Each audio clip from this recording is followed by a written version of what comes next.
Hi there, DTV community audience. Thank you for tuning in to Ooh, Shock Treat Minute, getting you jumping like a real live wire with every 5 minutes of the Rocky Horror sequel/equal. We are your resident counselors. I'm Haley Mervini. And I'm Katie Tomini. And today, we will be starting the effing flick.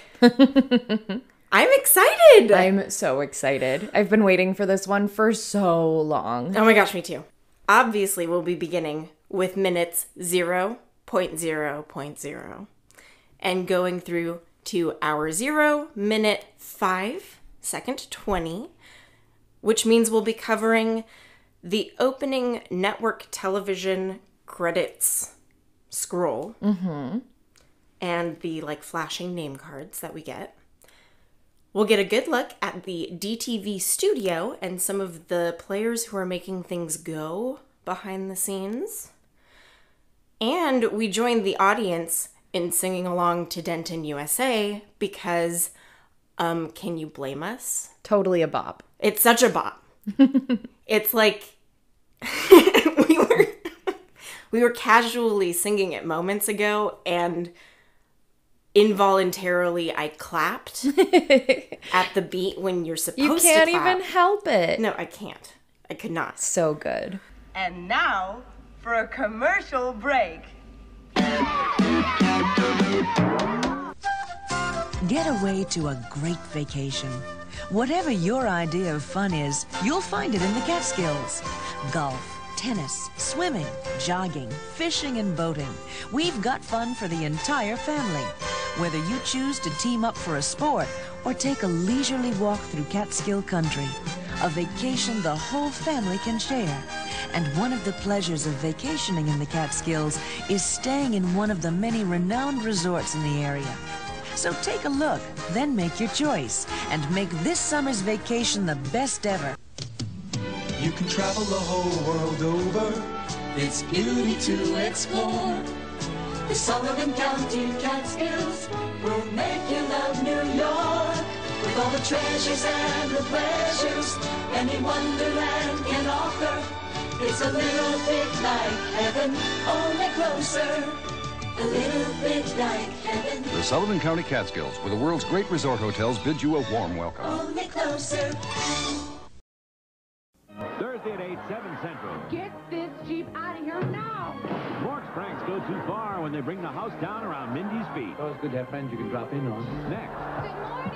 When Kip's exposed as the man he is, he loses the girl of his I dreams. never want to see you again. You're dirt. Bosom buddies. Then, on a special Thursday edition of NFL football, the Pittsburgh Steelers meet the Houston Oilers. Tomorrow on ABC.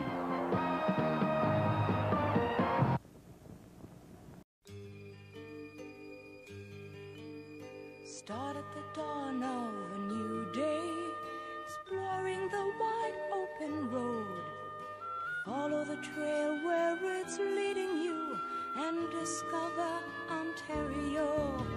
You'll see the mist on the water and feel the sun shining strong.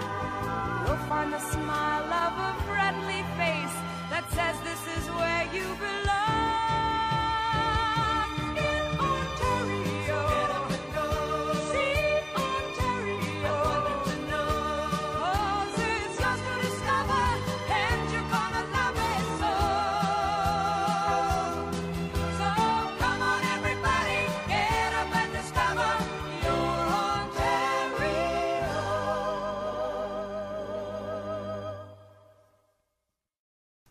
And welcome back from that commercial break. We first see the 20th Century Fox logo, the classic one, and I would like us all to do the time warp again, shall we? Right on back to 1981. In that year, 20th Century Fox released Eyewitness, starring William Hurt and Sigourney Weaver, which, Sigourney Weaver is a babe. Yeah, but I've never heard of this movie before. Me neither, but I mean, if she's in it, then I'm sure it's good. Yeah. We've also got Gary Coleman in On the Right Track. Classic. The Omen 3, The Final Conflict, which we looked at the poster for this and it's questionable, which makes me doubt this entire film. I mean, it's the third of a... Like, did it even need a sequel? No. Jerry Lewis directed himself, starring in Hardly Working, which, is he making a comment on him directing or him acting? Both. Okay. And other classics like Savage Harvest, Death Hunt, Zorro the Gay Blade, the tongue-in-cheek sequel to The Mask of Zorro, Tattoo, an erotic thriller, and Taps with Tom Cruise and Sean Penn. They also really just, a whole bunch of movies that I have not heard of before. I looked this list up, and I'm not that interested in seeing them either. No. What a weird just filmography that year. They also released the Mel Brooks film History of the World Part 1, which I found interesting because right before they released Rocky Horror, they'd released Young Frankenstein. Mm-hmm. So I don't know if that's like... some sort of correlation. A scheduling thing that every 5 years they were having a Mel Brooks movie, or if it was like that was the kind of film people wanted, were satires and comedies and musicals. They also released Carol Burnett in Choo Choo and the Philly Flash, which this one actually looked really funny. I'm kind of intrigued. I kind of want to watch. And they also released Chariots of Fire and The Cannonball Run, which we will discuss why they are significant that year for another reason in a moment. The highest grossing films of 1981 in reverse order were Time Bandits, The Four Seasons, For Your Eyes Only, Chariots of Fire, and The Cannonball Run. Then we've got Stripes, Arthur, Superman 2, On Golden Pond, and the highest grossing film that year was Raiders of the Lost Ark. It's crazy when I think about the movies existing in the same, time. Shock Treatment is so weird. It is a really strange film. And Raiders of the Lost Ark has also become a total separate, universe and franchise, and oh my gosh, the legacy of that movie. I've always been obsessed with Indiana Jones ever since I was a little kid. And then I went on to be an anthropology major in college because I was like, can I just... You wanted to be Indiana Jones?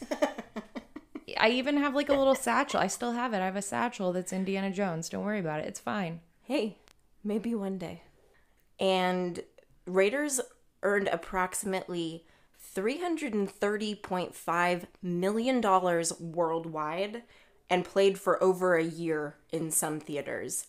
It is considered one of the greatest films of the 80s, one of the greatest action-adventure films of all time, and is the first entry in what would become the Indiana Jones franchise. And, again, talk about similarities and correlations. Rocky Horror was kind of overshadowed by a high-grossing action-adventure flick that came out the summer before it was released. Mm-hmm. Yeah, I definitely see a correlation there.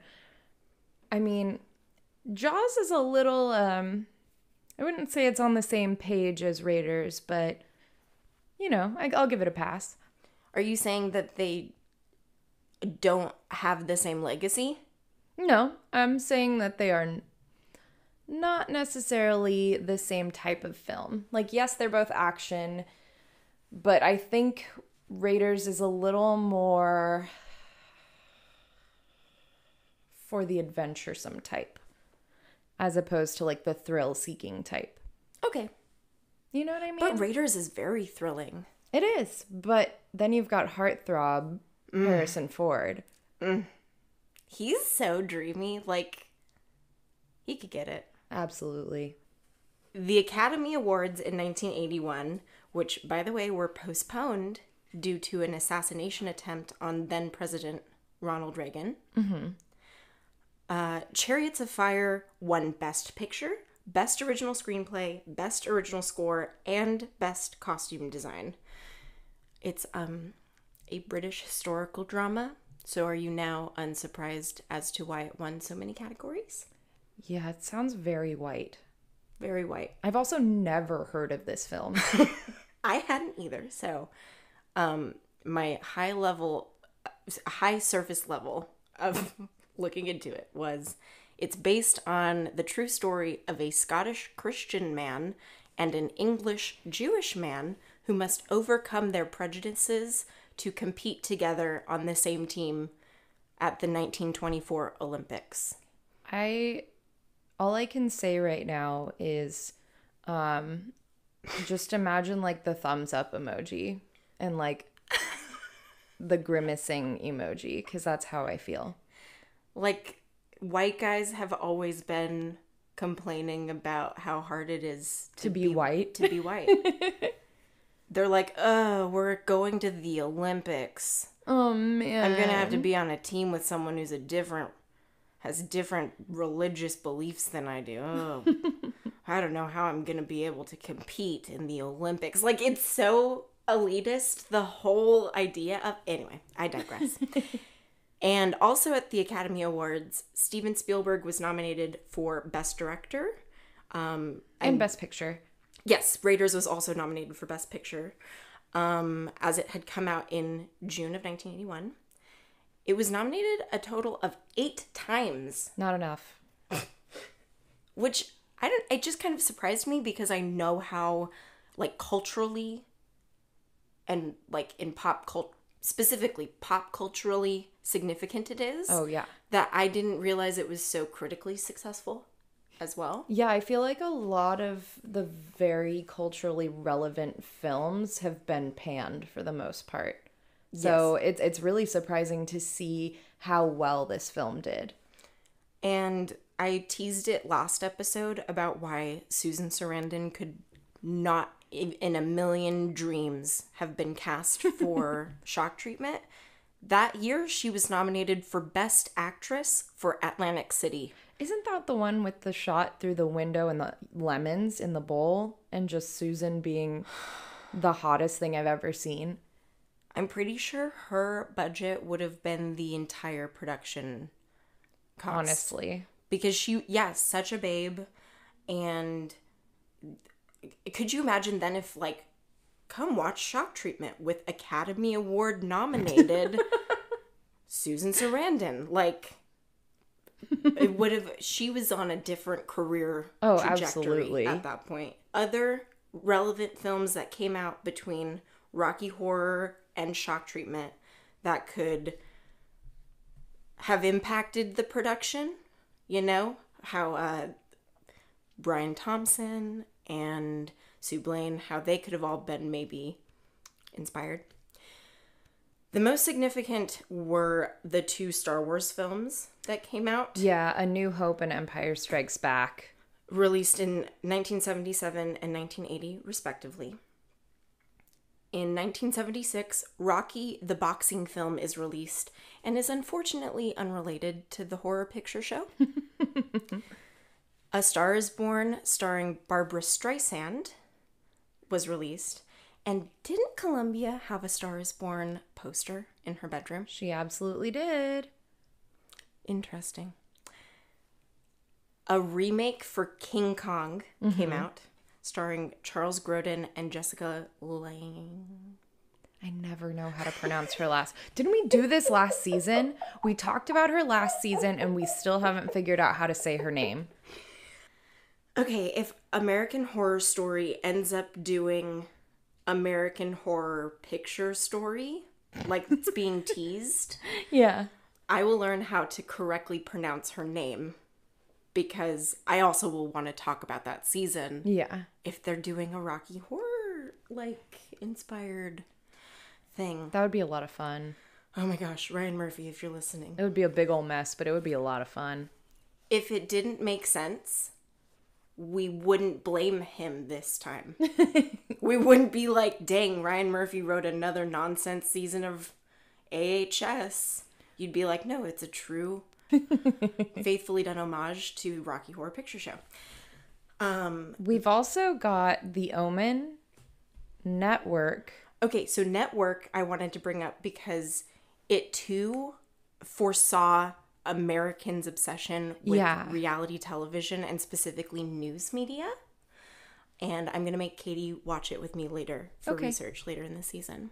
We've got Close Encounters of the Third Kind, Saturday Night Fever, Annie Hall, Superman.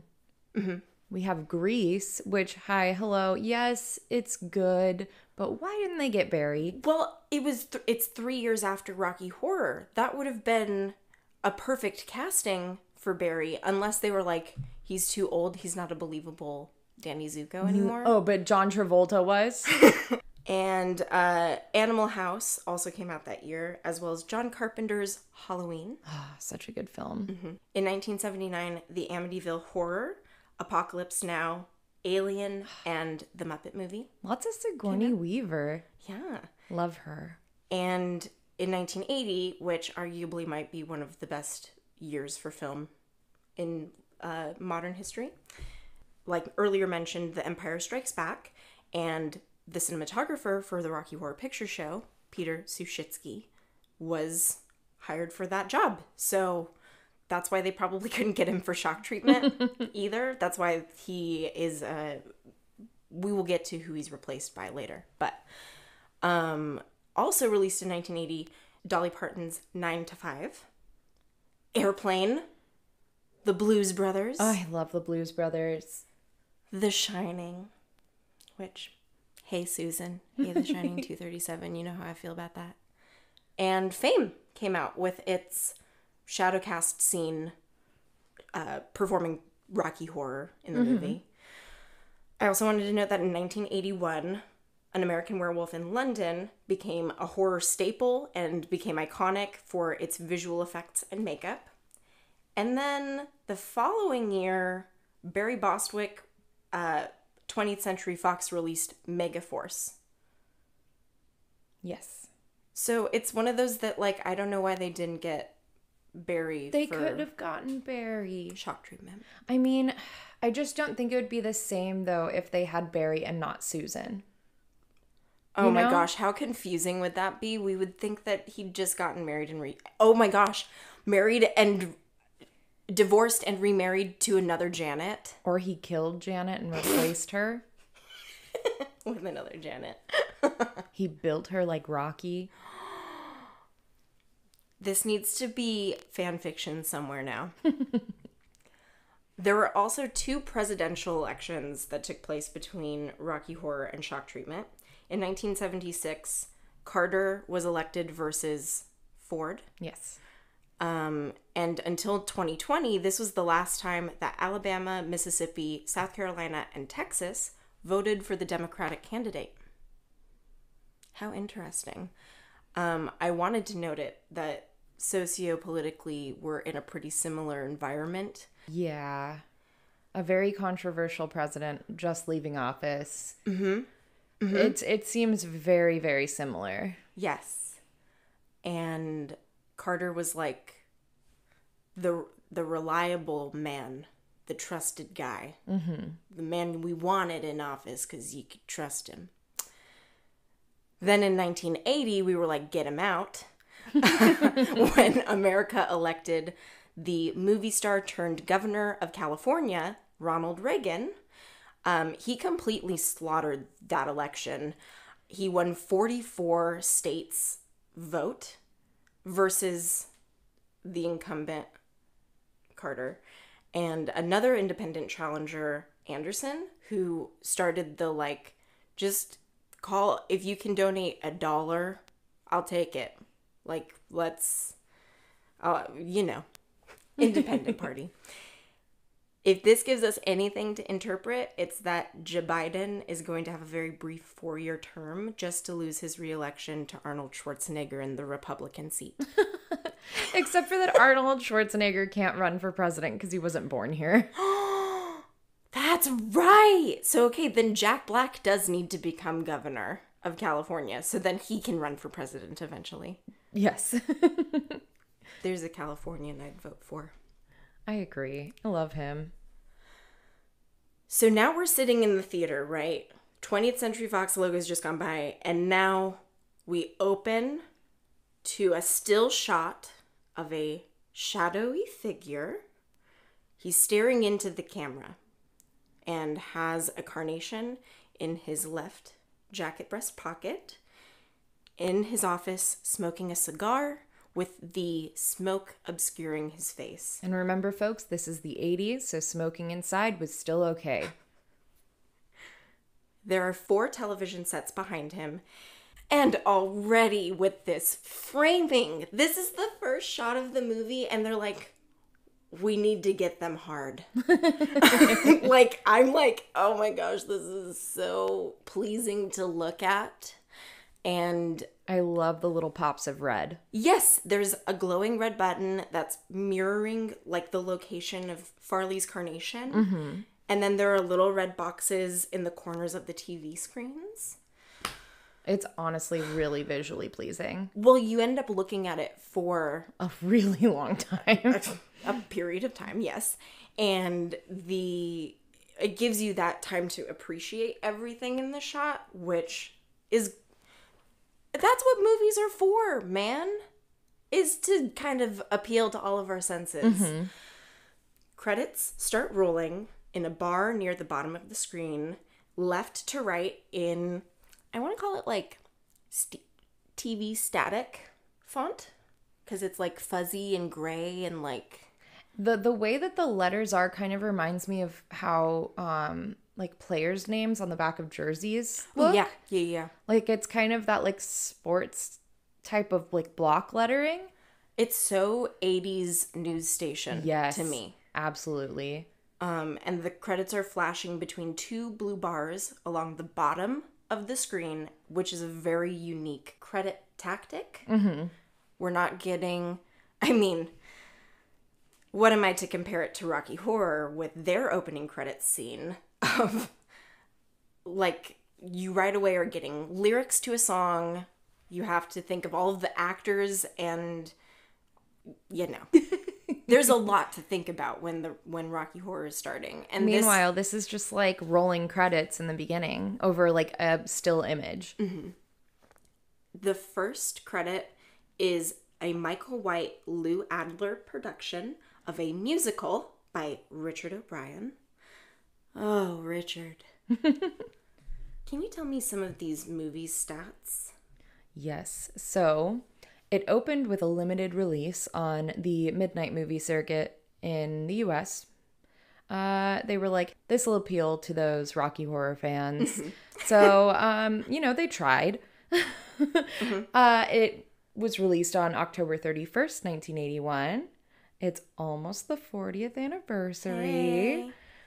It never received a full theatrical first run release because they were really trying to play into those like cult movie audiences. Mm-hmm. It's like the budget was weird. Yes. They were anticipating figures like Rocky Horror was still making.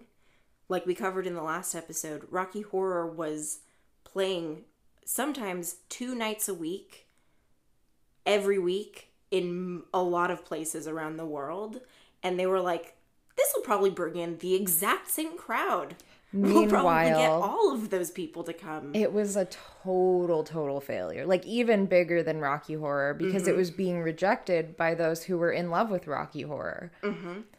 And since it had a bigger budget, since they were like, well, we hope this will have a return, it was considered an even bigger flop. It's interesting that it's rated PG. Yeah. Because Rocky Horror was rated R. So it went from being a very adult film with very adult themes like murder and cannibalism and the bedroom scenes. Which are totally rapey. They're very rapey. It's like tamer, softer version for folks that maybe thought Rocky Horror was too out there. We also get no nipples. No, but lots of panty shots. Yes. And I think I'm a butt girl. So like I'm happy with the trade-off for the panty shots.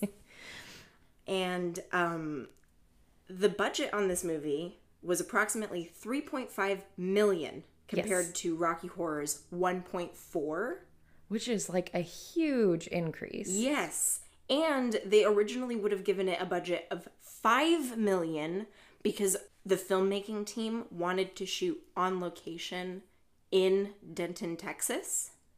Can you imagine how pissed Fox would have been if they spent $5 million on this? I was thinking, can you imagine a Rocky Horror movie that's shot in real locations, like in a real world? No. Like, it'd be so weird because I need it to be controlled. I need it to feel like a world that I'm going to and not a world that actually exists. Which, I mean, it helps a lot because it was completely shot in a studio. Yes. They couldn't shoot. So clearly, the movie was not shot in Denton, Texas. Richard O'Brien says, "The film was set in an American suburb and we were going to shoot as much as we could on location in the USA. But then the Screen Actors Guild strike intervened, and it turned out to be a stroke of good luck. We had to film the picture in England, but since we couldn't recreate American locations there, the movie had to be shot in a studio. And when the Screen Actors Guild strike forced a rewrite and forced production to shoot on a much more limited time frame, creative decisions on Brian Thompson's part reworked the setting to revolve the entire plot around a reality television set." Which, honestly, I like way more than it being in, like, a real, like, neighborhood. Right, if it were the Brad and Janet show with them in their suburban house. Mm-hmm. There's so many... I don't know. The fact that it's in a reality TV set and we're, like, seeing cameras and there's the levels of where does the production start and end, how involved are these characters in their actual relationships versus what's being scripted, when it comes to like Emily and Harry. Mm-hmm. I digress. It was filmed entirely on a soundstage in London, England. Yeah, so it was filmed in Lee International Studios in Wembley. Mm-hmm. They also shot The Elephant Man there and Empire Strikes Back. They also shot Brazil there. One of our faves. Oh, it was so good. We watched it for last season and I'm honestly really, really obsessed with it now. Because it's so dystopian and also meta, and who's shocked to hear that we like that kind of movie, The box office for Shock Treatment is hard to say because there's not really any information about it because it doesn't exist. Yeah, there's like no information to speak of. In an interview in 1981, O'Brien stated 20th Century Fox was starting to be concerned with how they could reach a mainstream audience with this film. Good luck there. And they reportedly test marketed the film in Fresno, California, Houston, Texas, and Calgary in Canada to determine if it was suitable for a national release. So we can thank those three cities for not getting a wide release. Thanks, Fresno. Why Fresno? I know. LA? New York. I don't know. The place where there's a shadow cast. Baltimore? Currently. Yeah. Ontario? Like, why? But Sal Piro said it best in his introduction to Shock Treatment on the official Rocky Horror Picture Show official fan site. This was not a movie that could run weekday afternoon shows in a suburban mall, and so it was not widely released. It did, however, get spot midnight bookings around the country, and on a few occasions ran on a double bill with Rocky Horror. It was booked Friday and Saturday nights at the Waverly, and a group of fringe performers from 8th Street Playhouse tried to develop its own floor show. Folks getting up and dancing along to at least, I guess, like Shock Treatment or Denton USA. Yeah. And to like try to create their own brand of audience participation. But it was not seen as a success, as people felt it was forced.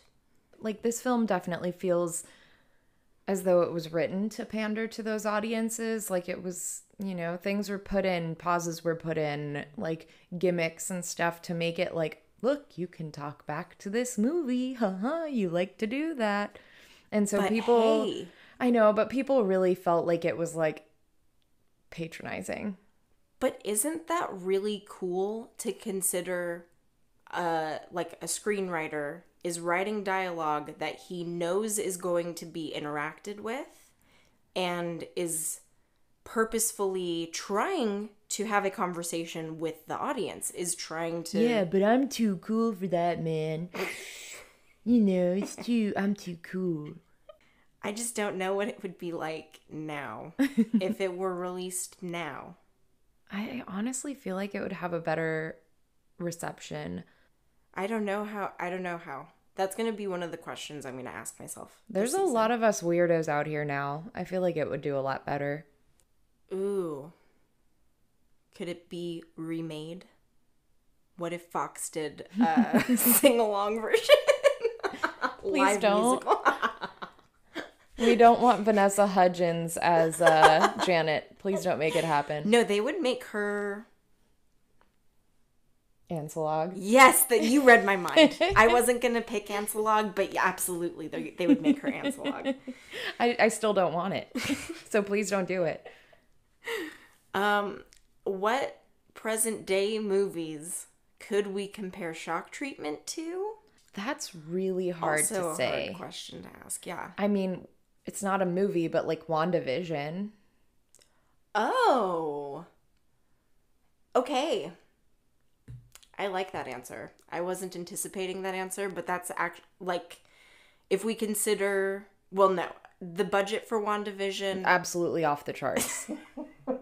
Disney threw all the money at it. So in that way, it's nothing like Shock Treatment. But that's an interesting comparison. And I was just thinking, there are no movies right now that we could be aware of that was maybe released as a test by a major corporation, a major production studio that had a weekend release and then subsequent 1 or 2 midnight showings. Like, we're not going to hear about this movie for another 6 years. Yeah. At least. But, you know, like, box office bombs are even, like... I mean, even today, this yeah. Shock Treatment didn't... We just know how much was the budget was low. That was still a low budget. Yeah. 3.5 is not a lot of money to make a movie, even in 1981. Like, they have no box office figures, so... Shock Treatment is currently out of print. It is so hard to find. The film surfaced on VHS in Australia in 1982, with subsequent releases globally on VHS, Betamax, and Laserdisc. Also formats that no longer exist. Like, that's crazy. How is that not a time warp to consider that this originally was released on a media that, like, what is a Laserdisc? If you want to know how hard to find this film is, Haley had purchased a copy of the Blu-ray, put it in her Blu-ray player. I put this in my notes too, I know. And found out that it wouldn't play because it was the wrong... region. Yeah, region. It's region locked. Okay. So it's impossible to find, right? A special edition DVD labeled as the 25th anniversary edition was released in 2006, but that too is currently out of print. They're not like making new DVDs of it. So you have to go on like Amazon or eBay to some independent video seller that just has one copy that they're selling. And yes, a Blu-ray was released by Arrow Entertainment in 2017 with a new commentary track by Patricia Quinn and Little Nell.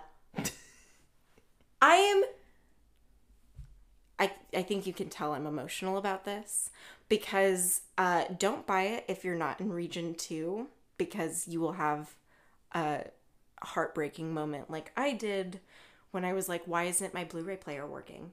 Well, okay, there's also a very high quality YouTube video. What if they're waiting until the 50th anniversary of Rocky Horror to do a double release in 4K? I want it. Where can I throw my money? I want to commit, dude. Where can I throw my money to get a 4K version of both of these movies?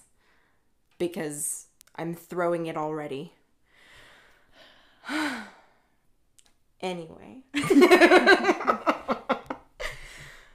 We wanted to go over the titles and the credits first because, like I said, they want to just overwhelm us all at once. So we're going to cover the credits first, and then we'll talk about the narration that we're getting right now. Because it's very interesting narration. Very interesting. The credits are now a blue, like, static font. And Cliff DeYoung gets his own screen. Jessica Harper gets her own screen, followed by Patricia Quinn and Richard O'Brien sharing a title card. And Richard's already, like, starting to masturbate because he's like, how many times can my name be in this title sequence? How many times? Charles Gray gets his own card. Remember, he's okay, and this time he's got a neck. Hot take. I'm, like, charmed by Judge Oliver Wright. Okay. Like, I get where Betty's coming from, you know? Then Nell Campbell. Ugh. She's a woman now. She don't need no Lil anymore. She's sharing a title card with Ruby Wax. Then Barry Humphries, who you may know as Dame Edna. I think this might have been why Barry Bostwick was like, no, I can't do the project. There can't be more than one Barry on set because it would be Oops, All Berries.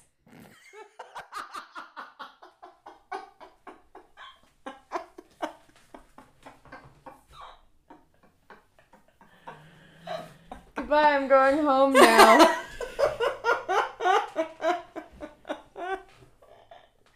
Katie is inside of her sweatshirt.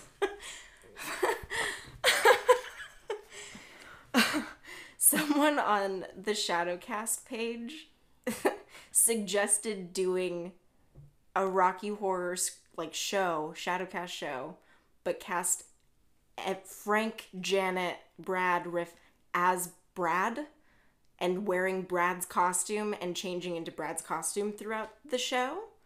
And it would be an Oops, All Berries Shadowcast show. That makes me, like... As, like, an April Fool... I think it was an April Fool's show idea. That makes me, like, viscerally upset and also, like, the happiest I've ever been. Like, I don't know how I feel two complete opposite emotions, but I'm here for it. Just Brad doing Sweet Transvestite and all three of There Is a Light. Brad holding Brad's hand while Brad is singing in the window, There's a Light. I'm repulsed and intrigued. I love it. I love it. I need to see it. That's going to be our April Fool's show for next year because that is just gold.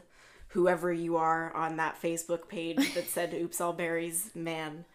Back to Barry Humphries. His role in this movie is replacing and reconceptualizing the character of Everett Scott from the Brad and Janet show. So just keep that in mind. Music gets its own title card. Finally. To then share credits between Richard Hartley first and Richard O'Brien second, which is probably just alphabetical, but still. Richard Hartley gets first credit for his arrangements. They're gorgeous. They are. And then Book and Lyrics gets its own card, followed by Richard O'Brien on his own title card. Finally. He's just orgasming now. He's like, yes, my name, just my name on the screen. I love it. And you can only look at my name because it's a still image. Pay attention to me. And then the credits just stop. They're running over the narration that is occurring, but that's where they stop for now. We hear a narrator saying, "Once upon a time, in a town not far from yours, there lived a real fast guy." I love these lines. What a setup. So right away it's setting it up as a fairy tale. Once upon a time is used in French, German, Russian, Irish, and Armenian folk tales to indicate that the story is fictional and will typically end with a happily ever after. And with the narrator saying yours, is that already him breaking the fourth wall? I also want to mention with this narrator, he has like a very thick, heavy, like southern drawl, which I think is just hitting it home that this is Denton, Texas. Ooh, okay. Okay. Y'all might have been in Ohio the first time, but now you're in Texas. Okay. Let me try mine. His laugh was fast. His friends were fast. Even his food was fast. But he was still not satisfied. You fell out of it at the end, but it was okay at the beginning. Thank you. But it's because that's also great lines right here. Fast as a theme is being set up. Could that mean wanting a family? Wanting to industrialize? Wanting to capitalize? Capitalism. Because this shadowy figure is a fast food tycoon. And so in that case, of course, he's not satisfied because his entire diet is processed fast foods. He could, like, seriously just be like a small business owner who now owns a TV station. Yeah. Just run-of-the-mill guy. That reminds me of Wayne's World, because they get signed up for the TV show because of the guy who owns the arcade, if I remember correctly. Yes. So it's like a small business owner who's like, I have enough money to have a TV station. Exactly. And we're going to get into some really good Farley research. But just to get your palate wet, I wanted to kind of cover a couple of broadcast companies, current CEOs, and how NBC, ABC, and CBS was how it started. NBC is one of the big three television networks founded in 1926 by General Electric. Dun, dun, dun. And is now a subsidiary of Comcast. The current CEO of Comcast is Brian L. Roberts, who is an American billionaire who inherited this business from his father, Ralph J. Roberts. A small loan of $1 million. A small loan for your 18th birthday, son. Here you go. ABC is another of the big three TV networks. And I gotta take a deep breath before I say this next sentence. It is a flagship property of Walt Disney Television, which is a division of Disney General Entertainment Content of the Walt Disney Company. Whew. And it's a mouthful to intentionally confuse you. Former CEO and current executive chairman Bob Iger, his Wikipedia page makes him look like he is the president of a small country. Because I'm not kidding. It says in office, incumbent, president, like these terms that are all just various head positions of different divisions of the same company. I mean, honestly, Iger's been with the company for so long, like decades. And he honestly is a really nice dude. I've met him in person. So I'll give him a thumbs up, even though he has way too much money. Yes, because... and this is from his Wikipedia page again. Under Iger's leadership, Disney's market capitalization increased from $48 billion to $257 billion. And, those figures are just honestly disgusting to me when I think about homelessness in Los Angeles. Yeah. And especially with their studios illiteracy being right there in America. And like, exactly. Their studios are right there and they could fix their own city. Yep. Hey, Burbank, we're looking at you. We'll get into it, though. CBS is the other of the big three, founded in 1927 by Arthur Judson, a previous manager of the New York Philharmonic and the Philadelphia Orchestra, which is like, that makes sense to me. If he's like a manager and he's like, how can I get music more accessible to people so more people can hear the orchestra, more people can hear these great classical works, I'm gonna make a broadcast studio so that people can at least have access to this. And CBS remained privately owned until 1995, when Westinghouse Electric Corporation bought out the company. I sense a theme. Westinghouse went through a couple of name changes and rebrandings before now being known as Viacom CBS. Viacom CBS is owned by Sherry Redstone, the former vice chairwoman of CBS Corporation and Viacom, and through National Amusements, another one of her business ventures, Redstone and her family are majority owners of CBS, Comedy Central, BET, Showtime, and Paramount Pictures. Wow. Yes, and in 2020, she was named one of Time Magazine's 100 most influential people. I mean, yeah. But like, me looking this up is the first time that I've ever actually known who this person is. Like, I know that someone somewhere is the CEO of all of the media that is being produced. But these people, again, it's not just they have way Bezos too much money. And Musk. It's like they all have so much money, and then they all have a lot of control over the people who are consuming their product. I saw a really good meme the other day, and it said, there should be no billionaires. Once you get $999.999 million, every cent after that goes back into the community, and you just get a trophy that says, congratulations, you won capitalism. Yes.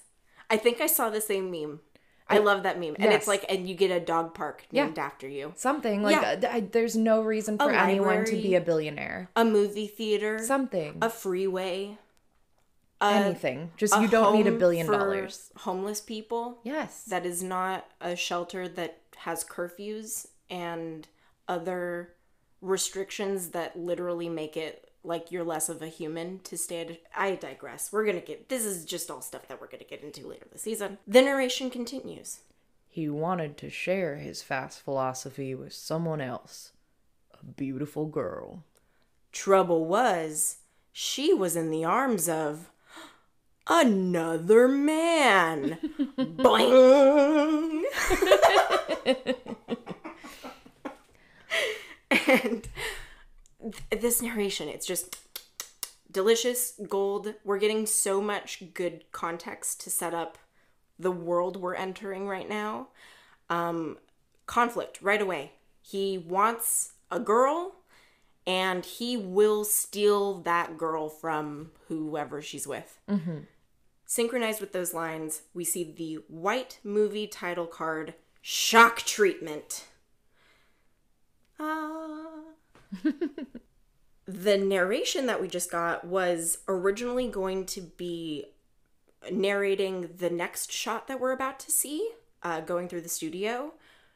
But I think it's so interesting that they instead went with a faceless, omnipotent voice that's kind of just setting up the story over the opening credits. Very much like Rocky Horror. Yes. And he says, in the arms of another man. So Farley is plotting to just steal his twin's wife? Yeah, apparently. But I was also thinking, what if they're actually talking about Brad in the narration, and Brad thinks that Janet is in the arms of another man because he's with Cosmo Nation, and Cosmo is the other man. Well, okay. Well, if he does, I don't know if Brad knows that Farley exists ever, because Brad is in the cage the whole time. Yeah. So I don't think. Okay, I love where you're going with this, because it makes me think of Brad and Farley being the same person. That's where I got that idea from, was your little obsession with two characters being the same person. Yes. Duh. But because if Brad just has this idea of Janet being anywhere other than with right him. next to him. Yeah. Exactly. And it's like, well, if she isn't at my side at all times, she must be with someone else. And we're going to get into the topics of like women in the workplace.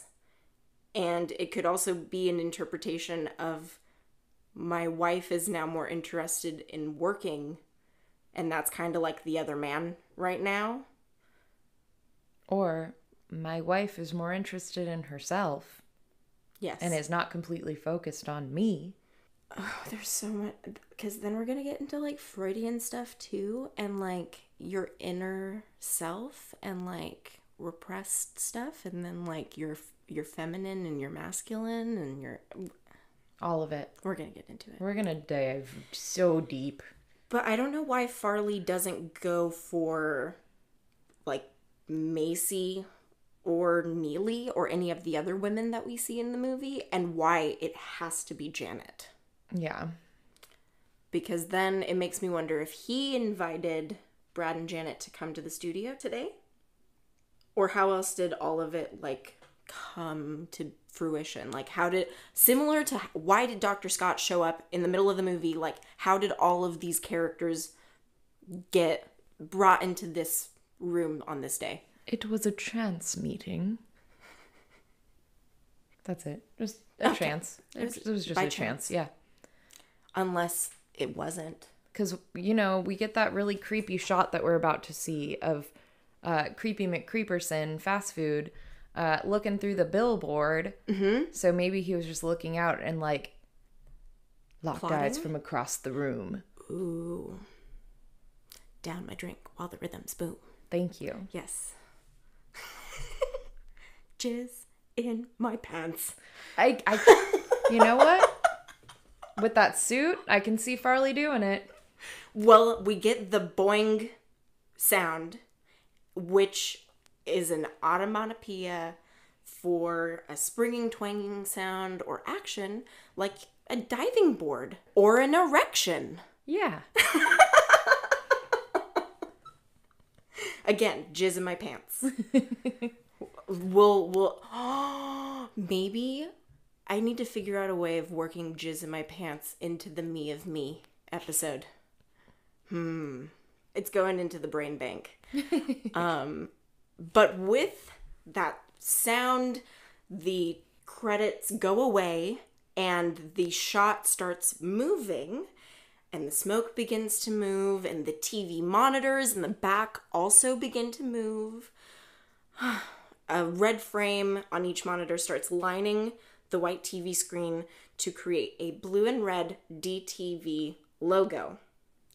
This transitions into proudly presents the Denton Dossier, then flips graphics to Happy Homes. And on the bottom monitors, there are the blue background with the white intersecting lines that we'll like later find out is the Marriage Maze logo. Yes. It's just like everything is so visually, aesthetically pleasing. It's really beautiful, honestly. There are lines of red and green dots separating the monitors. Then every TV screen switches to a strobing, flashing, new. Like, that is so magical to me. Because let's say I'm best friends with Dory Hartley, right? And we're going to the Waverly weekly to go see the Rocky Horror Picture Show. And I am stoked for Shock Treatment, right? Like, I'm hopeful for Shock Treatment to be my Rocky Horror sequel dreams and more. And sitting in the audience, getting that new, I would feel just so This is new. This is new material from my favorite people. My favorite, like, production team that came up with such a movie that has changed my life. I love that I'm getting something new from them. And so begins the opening chords of the overture for Shock Treatment. Richard Hartley and Richard O'Brien, they have co-songwriter credit. Wow. That's a shocker. Frequent collaborators. And I'm pretty sure it's just because they're all Richard's original songs that are getting arranged for the overture. So I just wanted to make sure we give them shared credit for why we love the music so much, you know? And the soundtrack was recorded, as was Rocky Horror Picture Show's soundtrack, at Olympic Sound Studios. What I found really interesting was the B-side to Shock Treatment, instead of any of the other songs, was the overture. That is really interesting. Because it's not like it's like a song. Mm-hmm. It just gives you a taste. Yeah. Like, because I thought, like, why not Denton USA? That would be a great, because it's also the first song, so why not advertise? Or Bitchin' in the Kitchen, because that's like, that song gets me going every single time I hear it. And I'd say Little Black Dress is probably the most Rocky Horror of all of the tracks. Yeah. So they could have even had that as the B-side to really get fans excited, maybe. But I'm also not mad at this overture. I love that it's our intro music, the song that we're about to see performed by the ensemble. And it plays through into the second verse of Denton USA and then very seamlessly transitions into a full instrumental version of We're Gonna Do It Anyhow, which also would have been a good B-side. Yeah. I love We're Gonna Do It Anyhow. Me too. I do. We're foreshadowing the ending of the movie, kind of. Like, now that you know that you're getting coming. The opening and ending song almost, it foreshadows also the book ending that will happen at the film's finale. But we'll get there. We're just starting off. So the camera pulls out to show the man is actually sitting in a control room behind the neon Denton, the Home of Happiness billboard, which we've seen before if you've seen Rocky Horror Picture Show. It's a nice little tie-in. And he is right in the center of the red heart. We see the shadow of the cop lean in and speak to Farley, who is the secret man, and then cross behind and exit the control room. So is this billboard the same billboard that we saw in Rocky Horror? See, I think we're in an alternate universe and that all Dentons are connected. By their billboards? Yes. Ooh, I like that idea too. Because, like, yeah, if a generic advertising company is selling billboard ideas, it honestly could even just be like, enter city name here, Home of Happiness. It doesn't even need to be Denton. Fullerton, Home of Happiness. Los Angeles, home of the homeless. Aww. Right? Yeah. I wasn't going to say happiness because it's not super happy. If I did, I would be like, that's a lie. But you've seen the new, like, mini home, like, neighborhoods they have, right? Yes. I love them. Well, it's about damn time. Seriously. And, like, they have so many empty lots. What else are you going to do with them? Also, I'm starting to think of, like, you know, these studios that have backlots galore just randomly scattered throughout California. And, like, what about all the office buildings that are sitting empty and can't be leased? And those offices are perfect for, guess what? Little studio apartments for people who need somewhere to sleep. Shared. Yeah. Community housing. But we also talked about, like, malls. Unnecessary a mall is to modern society, considering so much online shopping is done, and realistically most consumers order things online, especially nowadays. Since the pandemic has begun. Yeah, and if we were to turn these huge centers into places where people could live instead of being on the streets. Community centers. They could have like little gyms or Yes, a community gym, somewhere where you can... A cafeteria. Do yoga or... I digress. But, okay, so the cop is who talks to Farley in the control room. Yes. I had to, like, freeze frame, rewind, and check a couple of times to make sure it was him. Because I didn't know who else could be maybe directing Farley. Like, if there's a greater narrator that... We just found out there's a greater narrator. Is that who's directing Farley to run this production studio? Or, I don't know. But it's the cop who at least tells him we're about to open the studio doors. Or maybe Farley's telling him it's time to open the studio doors. Yeah.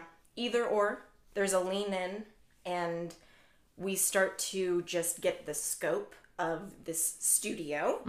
Neely and her crew are... We don't know that that's Neely yet. We just know Neely. A cute young lady is interviewing someone who I think looks familiar, but I'm not quite sure yet, and a female counterpart. And then the crew is filming them. So we have like a documentary team. We have a floor manager who's sitting in the upper deck of the seating bank, and the cop walks down the stairs from the control room over to the floor. He taps him on the shoulder, motions toward Farley's direction, and that cues the floor manager to check his watch and tell everyone to go get in places because the show's about to start.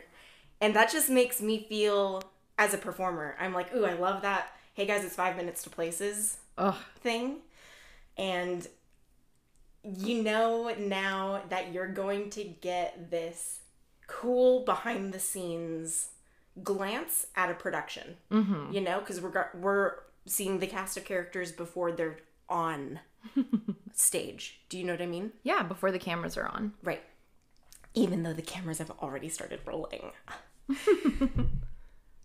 Neely's crew. Ugh. This is like one of my favorite little things that they did. Yes. For this film, because Neely's crew is Isaac Bucks and Perry Bedden. And they're just... It makes me wonder, are they Transylvanians? Are they the same Transylvanians from the Rocky Horror Picture Show? Or are they just such close friends with the whole crew that they were invited back? Definitely that one. Definitely. They had worked with Jim and Richard on Hair and JCS previously. Well, and Perry took over as riffraff once Richard left. Yes. So, of course, they were... Was Perry still dating Brian at this time? I'm not sure. Well, in any case, they were still friends. Everything was still copacetic. So they were brought on to be these cameo roles that, like, again, you kind of, if you don't notice them, you wouldn't... I think it took until the very end of the first time we watched it together that you were like, oh, did you notice that's Perry Bedden? And I was like, yes, now I can see his face. Oh, he's so cute. Of course. I love it. But it's kind of like covert. It is. It's super, like, you have to know that they're there. You have to know who they are from the first movie. Mm-hmm. You have to know the Transylvanians to at least... They're really easy to miss. Mm-hmm. And the two of them leave the bleachers to the left, while the cop, Ralph, with his arm around Macy... the mystery woman. Yes, we haven't been introduced to her yet. They exit to the right side of the bleachers. Then Neely follows the floor manager upstairs, which in the back we'll see a giant, like, electrical grid, power grid. Mm-hmm. And it's probably nothing. But I just want to start pointing out all of the uses of electricity. Through line? Yeah.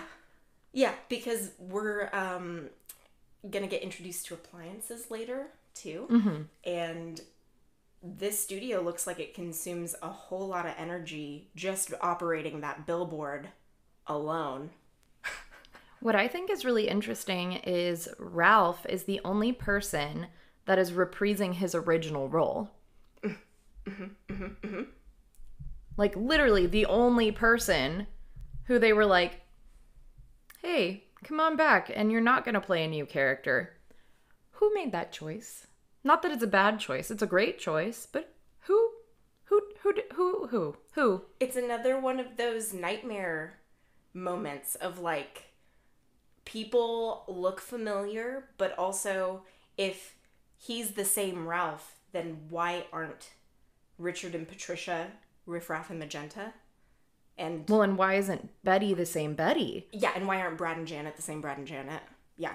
Maybe, hear me out, Ralph is the ultimate villain. No. No, he's the poor everyman. Poor guy. There's also a Ralph in every town. Yeah. Yeah, the guy that, like, is striving to be a big name and not quite getting there. Is doomed to stay in Denton. The floor manager walks past a lit dressing room sign to the door and knocks on it. It's like there's so much choreography in this opening, like, dance. Yeah, it looks so chaotic, but you can tell it is so well rehearsed. Yes, because he knocks, the costume mistress opens the door and exits, and then he goes in. He and Neely go into the wardrobe room. Mm-hmm. Then the wardrobe mistress walks past a painted DTV logo that's on the wall and rounds the corner of the second floor of the studio, just by it's where the production wing is, and nearly collides with a makeup girl. She goes, whoops. And from Rocky Horror, From Concept to Cult, the book by Michaels and Evans, Sue Blaine said, I did shock treatment, of course. Imogen Claire's costume was very special to me as the costumier. Costumier? Costumier. Okay. I want to say. Yeah. Probably right. And she's carrying a DTV clipboard, kind of, looks like. Or just like a big folder with all of her ideas in it, I'm sure. Her designs. Mm-hmm. Also a purse that's like maybe like a sewing bag, I was thinking. Like, and why else she would be carrying that right now? And like a bunch of hangers of like very fancy garments. Mm-hmm. Shiny sequin garments. And then she keeps walking and then almost runs into the floor manager who is exiting the other wardrobe room door.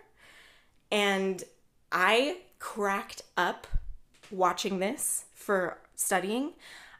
Because they both just entered and exited the room for no reason. So she turns the corner and then he walks out. And I mean, the camera's following the action, of course. The wardrobe mistress could have just walked out of the door that the floor manager was walking out of because there was nothing on the floor for her to have to do other than bumping into the makeup artist. But that's like a piece of choreography. They knew they needed to fill that moment of panning from the seat bank over to the Denton set pieces. It fills the frame. It fills the time. Yes. So it's so inventive, but one of those that I also maybe think they were hoping like a callback would be created out of it, of like, why did you guys, like, I'm imagining the floor manager had to go into the wardrobe room to tell everyone places, right? Mm-hmm. But like the wardrobe mistress had no reason to exit the wardrobe room at all, other than for us to be introduced to her as a character. It's just him walking through. With Neely. Yes, and then I think he leaves Neely in the wardrobe room because he walks out by himself. Mm-hmm. And then the wardrobe mistress continues over to this rack of like sequin garments. The camera follows the floor manager as he walks down a gorgeous spiral staircase to enter Kirk's coffee corner. He tells the various cast members that are hanging out to get ready. In the background, there are two lit signs, an arrow to the left that says wardrobe and an arrow up to the dressing room. And my question is, what is the difference? Well, there's the wardrobe department, and then there's, like, the room where you get changed. Okay. Yeah, that makes sense. Yeah, like where they house all the costumes and stuff. Yeah. Also in the background, there is a black and white portrait of someone that I cannot replace at all. I can't tell if it's a president or a foreign leader or could be the omnipotent narrator whose face we never see, but it has 2 American flags like on the top corners. Mm-hmm. I just don't. I'm intrigued. I have no idea who this person could be that they're putting a shrine to.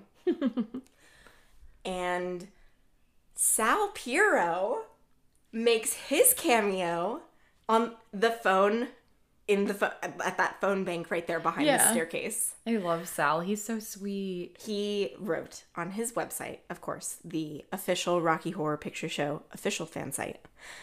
When this movie was being filmed, 20th Century Fox wanted to promote it by making use of me and the fan club. I was hired to host a documentary entitled The Rocky Horror Treatment. This 2-part film traced the development of the Rocky Horror cult in anticipation of the sequel and the actual making of Shock Treatment. Sal was flown to London to shoot on the set and even, quote, interviewed the stars of the film for the promo. He says, it was truly a if you blink you miss me role, or no, that wasn't a speck of dust in your eye, that was me. He says, but I didn't care. That week was the time of my life. And that's exactly like what I mean when seeing the new flashing on the screens. Like, he's the ultimate fan. He just wanted to like be in that energy and like to say that he was there. I just love that, like, he's been so embraced by not only the fandom of Rocky Horror and the cult of Rocky Horror, but also by 20th Century Fox. Mm-hmm. When Fox did the Rocky Horror remake, we were invited to the premiere at the Roxy in Hollywood. Mm-hmm. It was so much fun. And Sal was there welcoming people as they were waiting in line and as they were coming through the door. And he gave me like a handful of drink tickets. But he was honestly such a light. Like, he was just, he lit up the room and he was so wonderful. And I can't say enough good things about Sal Piro. I would love to talk to Sal Piro anytime he'd be available. Anytime. Or if he, like, honestly, he could, does he still make con appearances? I mean, nobody's making con appearances right now. I know, but like, would he go to maybe RKOCon? Maybe. I'm just wondering because like hearing him and Dory Hartley to like speak on a panel, that would be so fantastic. That's what we need. At this point, we need more than just I want more, damn it. I need more than just a panel with Barry and Patricia and Nell. I need like the people who were the original fans. Well, yes, duh. Buy me a ticket for that first, please. But then I want like original fans. I would love for people who've been shadow casting for 40 years, 30 years to start getting interviewed to talk about their experiences with the movie, because I love hearing about that. I know other people must love hearing about that. Right now, we don't get the rest of the opening credits. Like, we paused to get the introduction of the studio. Mm-hmm. And now we're getting the rest of the team and all of the credits for who's involved on this project.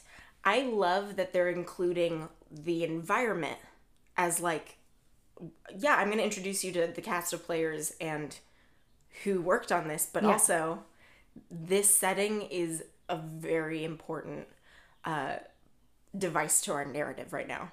Designed by Brian Thompson, the credits have become like a white instead of blue, which they were previously. And they've still got the bars. Yes. And following is costume designer Sue Blaine. It's just, the little things, like designed by, right? Mm-hmm. Versus costume designer. You know, it's like, no, the costumes weren't designed by her. She is the costume designer. You know? Sue Blaine is a queen. She is. She changed. Like, when I think of the legacy of Rocky Horror, I sometimes think that the costumes are, like, the biggest part of it. Yeah. I agree.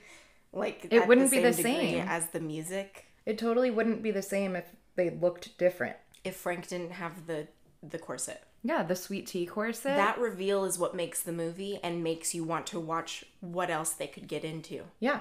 In this shot, from left to right, we are revealed Cosmo and Nation right there. Mm-hmm. You see them. As well as Mr. and Mrs. Weiss. Yes. And the back of Birchnick. Mm-hmm. And he's like flat with the camera angle. And it's one of those creepy... Who is that? Like, yeah. Clouded in mystery. Mm-hmm. Mm-hmm. And he doesn't move. It's like when in Lullaby, when you just pan past him and he's just sitting there. It's a similar feel. I hate that shot. I do too. Every time I'm like, ugh, Bert's so creepy. Bert, stop it. Stop it. At Kirk's coffee cart. I'm going to have so much trouble saying that every time. Well, we'll get lots of practice because we go back to Kirk's a lot. I might just end up calling it Kirk's. Yeah. Yeah. There are sugar donuts in the display case. Mm-hmm. And then printed coffee cups that are spelling out the name of the cart. Yeah. The Weisses leave to get in their places as a actual camera crane, like, physically moves in front of our perspective as an audience, which is jarring because you don't think when you're watching a movie you're going to see a bunch of camera equipment right off the bat. And honestly, this part, seeing the Weisses as like part of the crew, part of the cast, this helps strengthen the argument that I have that none of this is real and it's all just part of like a big like sitcom. Okay. Like all of it's a sitcom. It's all written. It's scripted. Okay. And they're cast as her parents as opposed to actually Mr. and Mrs. Weiss. Yeah. I like that idea because they seem to have generic problems with Brad. Mm-hmm. Like, they don't know the full scope of Janet's relationship with him, which I've always interpreted as Janet keeping her parents at an arm's length distance away and, like, not having to tell them everything about her relationship. Emily's marriage maze segment, it complicates it when it's like she doesn't know the answer because she's an actor and hasn't been primed on any of Brad's backstory. And then the perspective that we have, our camera perspective, is continuing to follow the floor manager as he heads past monitors displaying the marriage maze logo, the like intersecting white lines. Mm-hmm. Yeah, seeing this camera equipment is firmly planting us on a studio set. Yeah, they're setting it up now. Like, get used to it. This is where we're going to be. Which I can understand why that's a little off-putting. Because sometimes when people go to watch a movie, it's like, I want to check out. I want to be in a different narrative. I don't want to be reminded that I'm watching a movie. See, but I think this is really fun. Like, I can see how it would be off-putting, but I love it. Yes, I do too. Oh, yes. Because I want them to also almost, well, I want them to reference Rocky Horror. Like, Rocky Horror is so big that even these people would know that it was a movie. They should have had, like, Rocky Horror posters up in the, like, TV studio. There's an Easter egg later that I'm excited to get to. I know. I wish it was bigger, though. Yes, I know. We then get the credit, photography, Mike Malloy, BSC, which is a newbie to this group. Mm-hmm. They didn't get Sushitsky. Yeah, he was busy. He was doing Empire Strikes Back. Yes. I can't imagine what it would look like if they'd gotten Peter, though. Ooh, it would have been really fun. We're going to talk about Mike Malloy, too, though, and see what, like, his background was. Yeah. To inform his eye and why he became a photographer. The floor manager walks down behind the set pieces and past two cheerleaders going over their routine. This moment makes me feel like when we're getting ready to shadowcast and like Darlene and I will be going over the time warp with all of the Transylvanians. All the Transylvanians. Yes. Just like, okay, one more time, let's run it to make sure everybody's gonna stick the right arm out at the right time. And so that, like, I love this environment that they're putting us in. But in the background, you see the shadow of the camera operator who is filming this shot, this incredible 360-degree shot. And I, TBH, could not have noticed this unless IMDb told me. And people are like, oh, it's a blooper. And I'm like, I like it. I don't feel like it's a blooper. I feel like it adds to it because we're in a TV studio. Yes, exactly. So, like, seeing a camera operator is not out of place. We're about to see more camera operators, in fact. Yeah. And, like, I also like it being almost an artist signature of, like... It's me. Yeah, you can, if you look at this shot, you can see me in this shot, like Hitchcock would do, you know? And it's also, like, there's so much lighting that goes into this whole stage that for only one shot to see a shadow, I'm not mad. It's honestly pretty incredible that it's only one shot. Yes! And, you know, it's also, like, a white backdrop, so it almost makes me feel like it's intentional. Yeah. Every second of this was choreographed. Yeah, I don't feel like it's an oopsie. No. They had the costume mistress take a detour just to fill a moment of visual, like, comedy. Yeah. So, yeah, I can see for the logic you bring up of, like, they're in a studio. Like, it could be a different shadow of a camera operator. There are literally a bunch of camera operators. It could be anybody. Exactly. The next credit is editing, Richard Bedford. And there's so many Richards that we could carry over the Oh Richard callback. I wonder if it was like a purposeful choice to get so many Richards. So they could have that callback. And the floor manager continues walking behind these large set pieces that we don't know exactly what they are yet, past Emily in a red and white gingham picnic table print. She's sitting in it. Yeah. I don't know what it is yet. It's too close. Yes. Know. But there's a sewing machine that she's sitting behind, and she's kind of like leaning outward, waiting to say hello to Harry, who is what looks like in the middle of a giant shrub. And he has a ladder right next to him. He leans out too. He says, "Good luck, honey." See, it feels really scripted to me. I don't think that they're really, like... I think that they're cast. They're not even actually married to each other. I mean, they might be, but... It at least means that they're somewhat in on it. In on the whole inner workings. Yeah. Then we have executive producers Michael White and Lou Adler. In the N, there is the cop again. So he's not just a working security guard at the station. He is also an actor in the ad. And the N just has like, if you don't know it yet, it's a jail cell.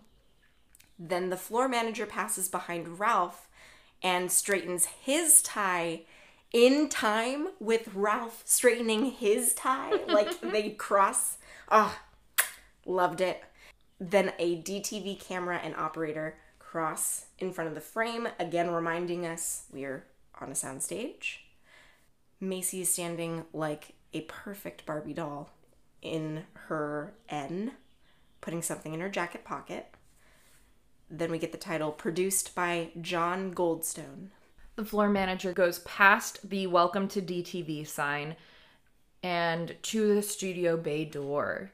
We get the credit directed by Jim Sharman. So looking this up, Jim Sharman applied to have his credit legitimately changed to Alan Smithy. Okay. But was turned down. His application was turned down. Alan Smithy is the official pseudonym used by directors who wish to disown their project. So do yourself a favor, look up Alan Smithy. It's a very interesting read. And we'll talk about how the film is maybe not exactly what Jim thought he was signing up for. Yeah. Lol. The Welcome to DTV sign is another classic, it looks like a drive-in sign. It has a red arrow with white bulbs pointing toward where the studio audience will be sitting, with classic font letters, "Welcome to DTV. Have a nice smile."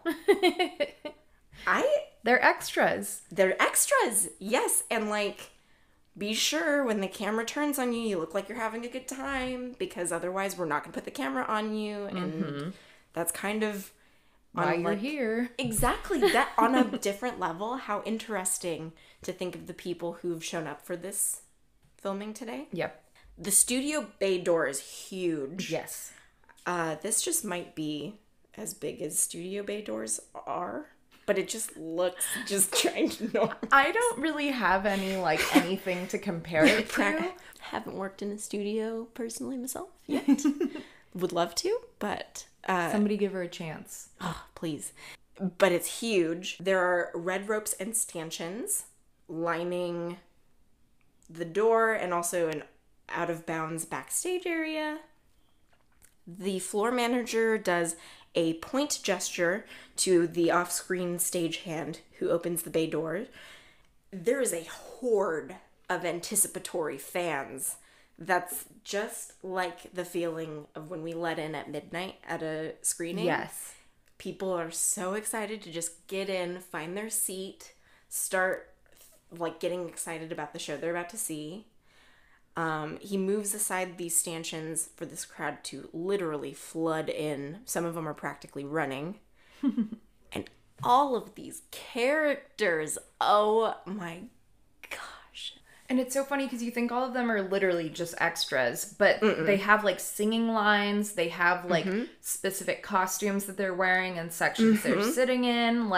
They are very deliberately placed. Yes. They're like characters.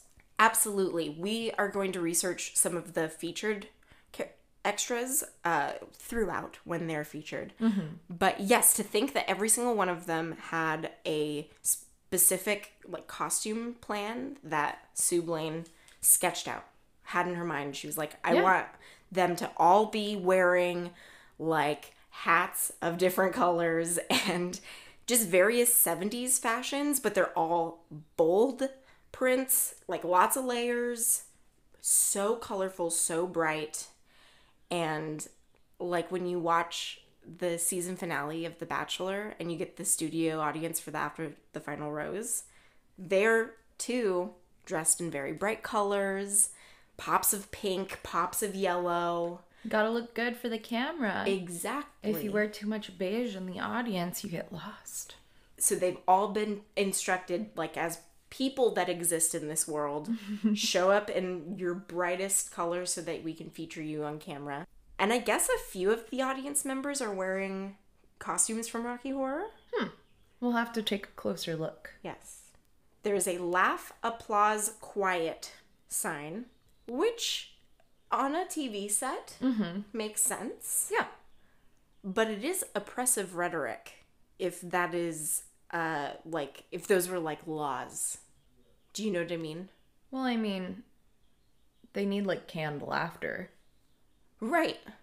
But I'm thinking if Denton USA, the sound studio, is its own operating mini society, and the people who... Is it a mini society, or is it literally just people doing their job? And they're getting paid for this, so then it wouldn't be oppressive law. It's just part of your job. Right. But then all of the people get committed to living there, or are they just signing on to be extras forever? I just raised my eyebrows at her, questioningly. Because if there's an oppressive force over the studio that is not allowing free thinking or free acting, I'm just trying to figure out who this narrator might be. Yeah.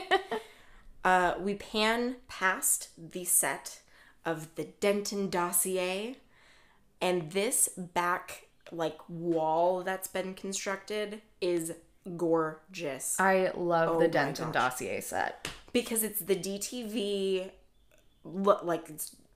it's DTV patterned all over, but it's impressioned. So there's a cool 3D effect kind of to it. I have hard eyes. And it's bright red. Yes. No, it's white. No, I mean the set is bright red. Yeah, the Denton dossier stripes. Yes. Yes. It's white and bright red, and it just is it's so eye-catching. Absolutely. I'm a real big fan of red. It is like neon almost. It's just so bright. I'm into it. Mm-hmm. We pass a cameraman who's setting his shot for the Denton dossier. And in the background, there's a blue map of the U.S. And it kind of from the lines on it, made me think it's a weather map. You know what it reminds me of? Weekend Update. Yes. Next to it is a stand with the sign DTV Community Announcement. Judge Oliver and Betty are standing behind the desk. And Isak is holding a microphone with Perry recording his camera, documenting, interviewing them. Just kind of, I'm sure the questions they're asking are, what do you do before cameras start rolling? Do you ever get nervous? Yeah. Because what is that documentary being filmed for? Are we one of the is our perspective one of the documentary camera lenses? That's what I think is we're getting an inside view on Denton USA Studios. Yeah. I kind of feeling we're on Neely's crew. Yeah, me too. Yeah. And in the background is a marked research office. I would love to have a research office. And this is even more red. Yes. We get a ton of red in this film, which is why I think that, as much as I want to hate shock treatment, I can't because it's so aesthetically pleasing. It reminds me of the bathroom in the gold room in The Shining. Yes. It's red overload, but... Speaking of the red bathroom in The Shining, did you know that that's what Logan wants to redo the bathrooms in the Frida as? Oh my gosh, please. Right? That Logan, would be... do it. How people would be taking photos in there. Oh, absolutely. That's all. Yes, that's what it... Make every location a photo location. Fuck yeah. We're in that kind of society now. Yes, everything is an experience. Everything is immersive, even the bathrooms. Then, all of a sudden, two people who are claiming to be Brad and Janet show up. I'm very suspicious. I know. I have the big side-eye emoji. It's just the two eyeballs. That's how I feel. And they're yeah, it's Brad and Janet. And I'm no. I'm hello? Not until I'm proven of it, okay? I don't know if I trust it yet. This man says, "What are we gonna do, Janet?" And she responds, "It's all right, Brad. Everything's gonna be all right." Wait a second. Role reversal? Hello? I've heard that before. As a Janet, I've heard that literally a lot before. Yes,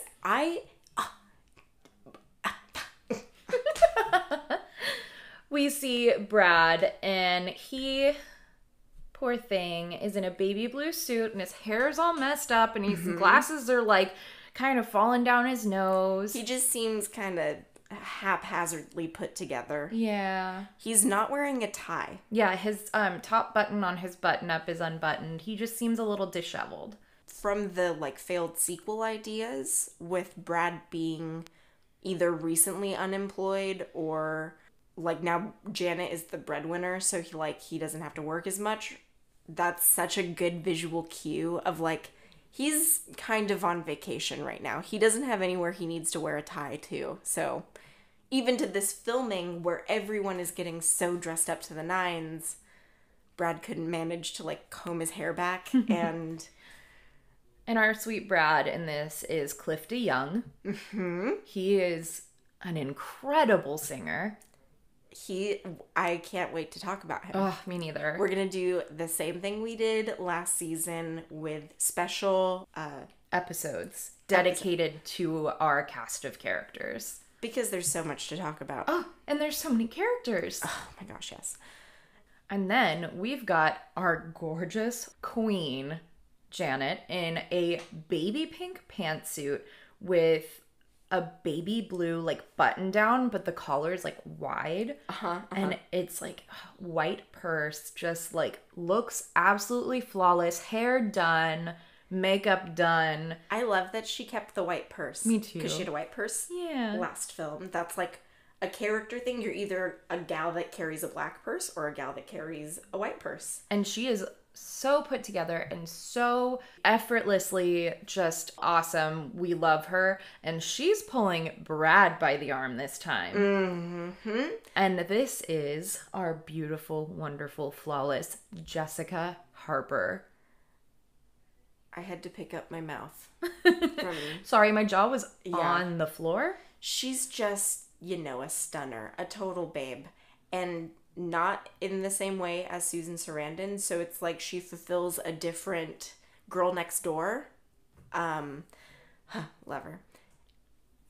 With Janet quoting Brad from the last film, is this maybe Janet's dream? Ooh. Are we watching the events of like Janet imagining that Brad gets the balls to really be the ultra masculine man that she thinks she wants to be married to, and like this is the whole experience she goes through thinking she wants Brad to be different? I could see that. I could see it. And maybe this is what Janet sees herself as now. Yeah. Powerful, in charge, put together. She's wearing the pants in the relationship now.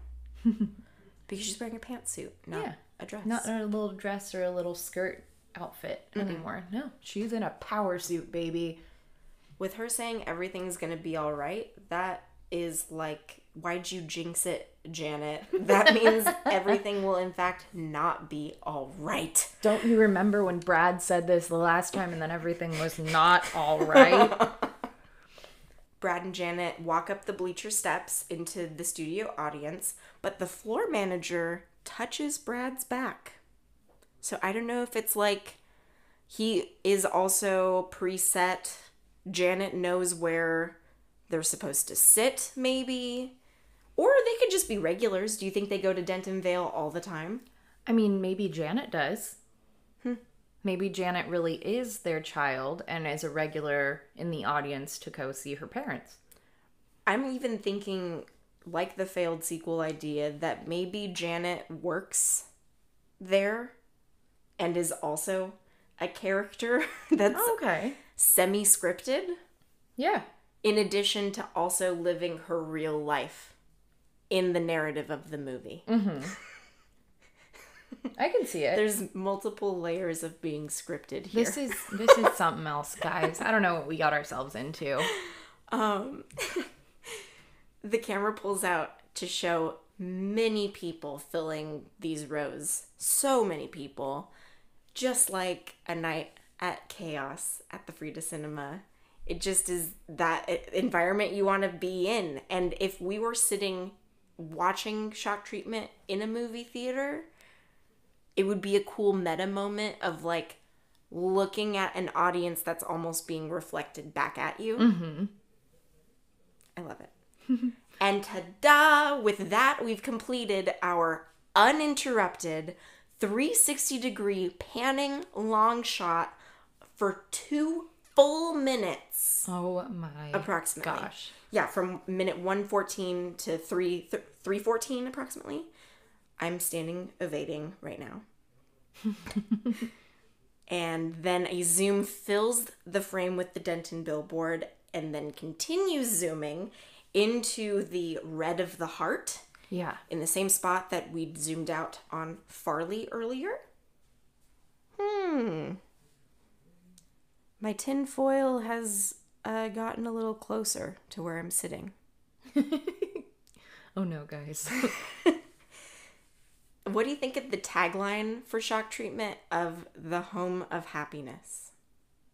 I think they're really trying to pull in all of the Rocky references that they can to make it seem familiar to the Rocky audiences. Okay. Because they're like, wait, I remember that from somewhere. Where do I remember that from? Oh, it's from the billboard in the beginning of the movie. You know? Yes. So they're like, and then you get reminded of it right away. Similar. Wink, wink. Wink. Yeah. There's an H in that word now. Okay. I like that. The scene shifts to the huge monitor wall in Farley's office.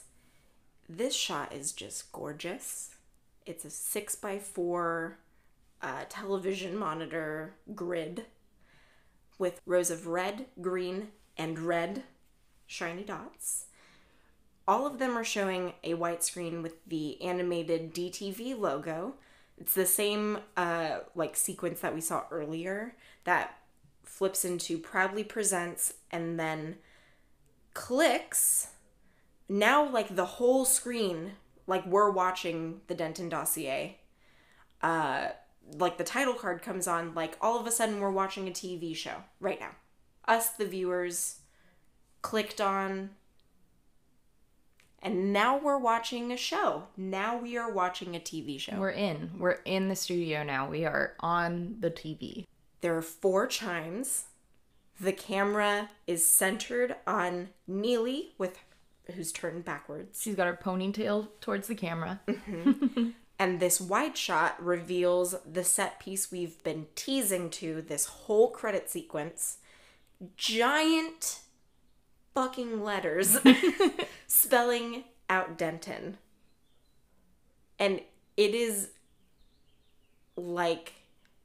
that is a statement. You get to look at it for so long because we stay on it during Neely's whole verse. Yes. So you kind of get to take in the scope of it and how ridiculous it is. And Neely turns around, I thought kind of like Frank likes to turn around. A little reveal. It feels like a reveal because we haven't seen anybody up close and personal yet. Really yet. Thus begins the track Denton, USA.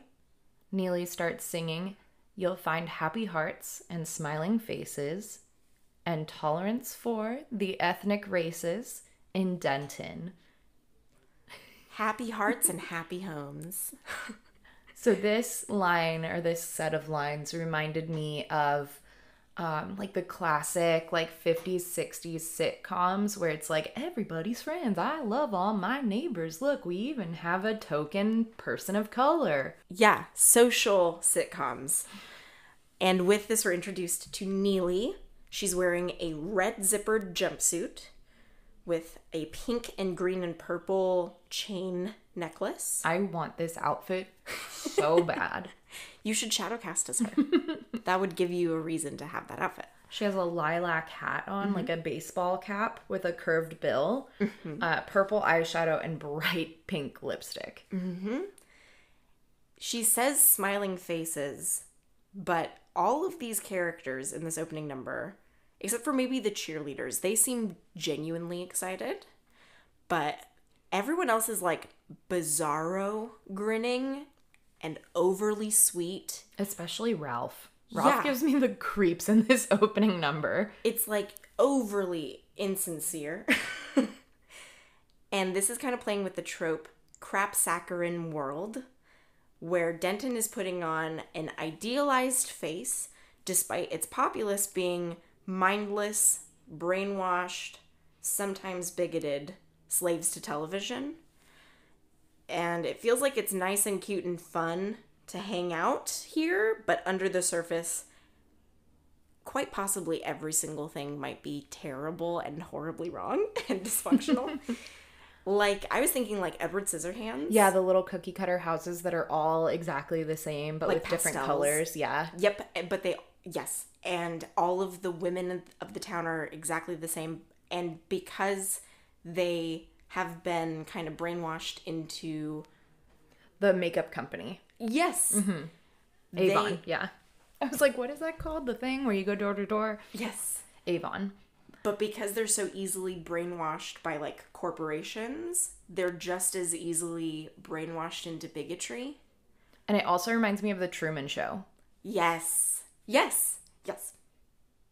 We should watch The Truman Show this season. We should. For research, too. Research purposes. She calls out that Denton is tolerant of diversity, but hello, lack of diversity in this cast. Like, all of the main characters are white. Very white. Very, very white. It's an interesting time capsule now of being like, yeah, movies in the 80s did not hire people of color. That is why. You know? Mm-hmm. Wild. Wild that it's all documented so easily for us to look back on like this. I wanted to talk a little bit about, like, sociological housing issues, because from the article Contemporary Housing Issues by Catherine A. Paul for the Social Welfare History Project, quote, housing is a basic human right. Like every person needs sleep, food, and water, all people need a safe place to live. 4 major causes of homelessness are gentrification, affordable housing, the eviction crisis, and homelessness, because for housing to be considered affordable, it should not cost more than 30% of a family's income. That sounds like a joke. Yeah, that made my neck, like, you know, when dogs hear a weird noise and their head turns sideways, that's what just happened to me. That is bonkers insane. Affordable and safe housing needs to be available to everyone because it positively impacts childhood development, individual self-esteem, and family well-being. Evictions disproportionately impact the most vulnerable members of society, with low-income women of color being the highest at risk of eviction.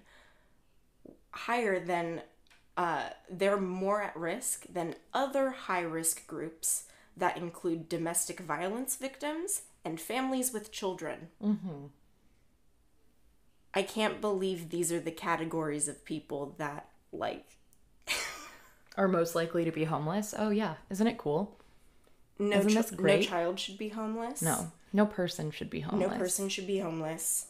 And especially people who are fleeing violent situations should not be forced to... or be forced to stay in violent situations because the other possible outcome is homelessness. You know? Mm-hmm. But in order for capitalism to succeed, homelessness must exist. As of January 2017, there are over 550,000 people experiencing homelessness on any given night.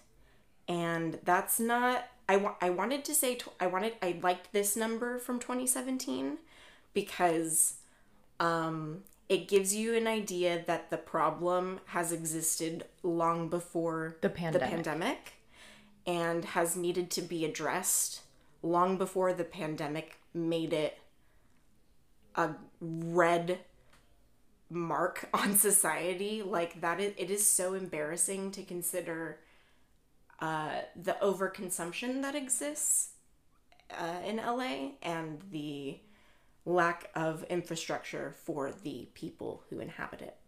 But I digress. The main reason I was thinking about this was like... look how perfect our society is. Look how perfect Denton is. Yes, and like it made me think of gated communities and how that is part of a problem too. That like people pay into a homeowners association. Those are such a scam. To keep certain people out of their neighborhood. HOAs are a scam. Well, it's all just racism. Yes, exactly. It's a scam. And we need to be looking at our choices and stuff because there's institutionalized racism in every corner of functioning as a person in America. So, yeah, just consider that before you're like, I want to go live in a gated community, or I want to go live in the brand new condos that were built on land that used to be a tent city. Yep. Yeah. Harry continues. You'll find a ramblin' rose, then he clips the bush right in rhythm with the song. And a picket fence. And this line reminded me of Leave It to Beaver. Ooh. Like the perfect family with the perfect house, and they have a rascally little kid. Yeah. Like, that's what that reminds me of. The ideal American dream in the 50s. Mm-hmm. I thought the line was rambling roads. I don't know why it's a rambling rose. All I know is that Rambling Rose is a lipstick shade from MAC, but I don't actually know what the phrase means. Because, like, I'm thinking you want to come live in the suburbs? We've got long streets you can just drive down. Rambling roads. And the picket fences that are alongside those roads. But Harry is situated in the E. Yes. So him singing before Emily technically makes the E before D. So does this make this song Edinton? Ednton? But okay, this is a real thing. The ladder. Do you see the ladder? That ladder either has no legs or they've positioned it. He's okay, and he is in the top section of the E. He could be on the bottom section and could just be leaning over and cutting but he has to be on the top section. Yeah, because he's the man. I was thinking of it as a visual eye line, like that Denton shot. It looks really nice to have all of the characters at like different heights. Visually, it's really aesthetically pleasing.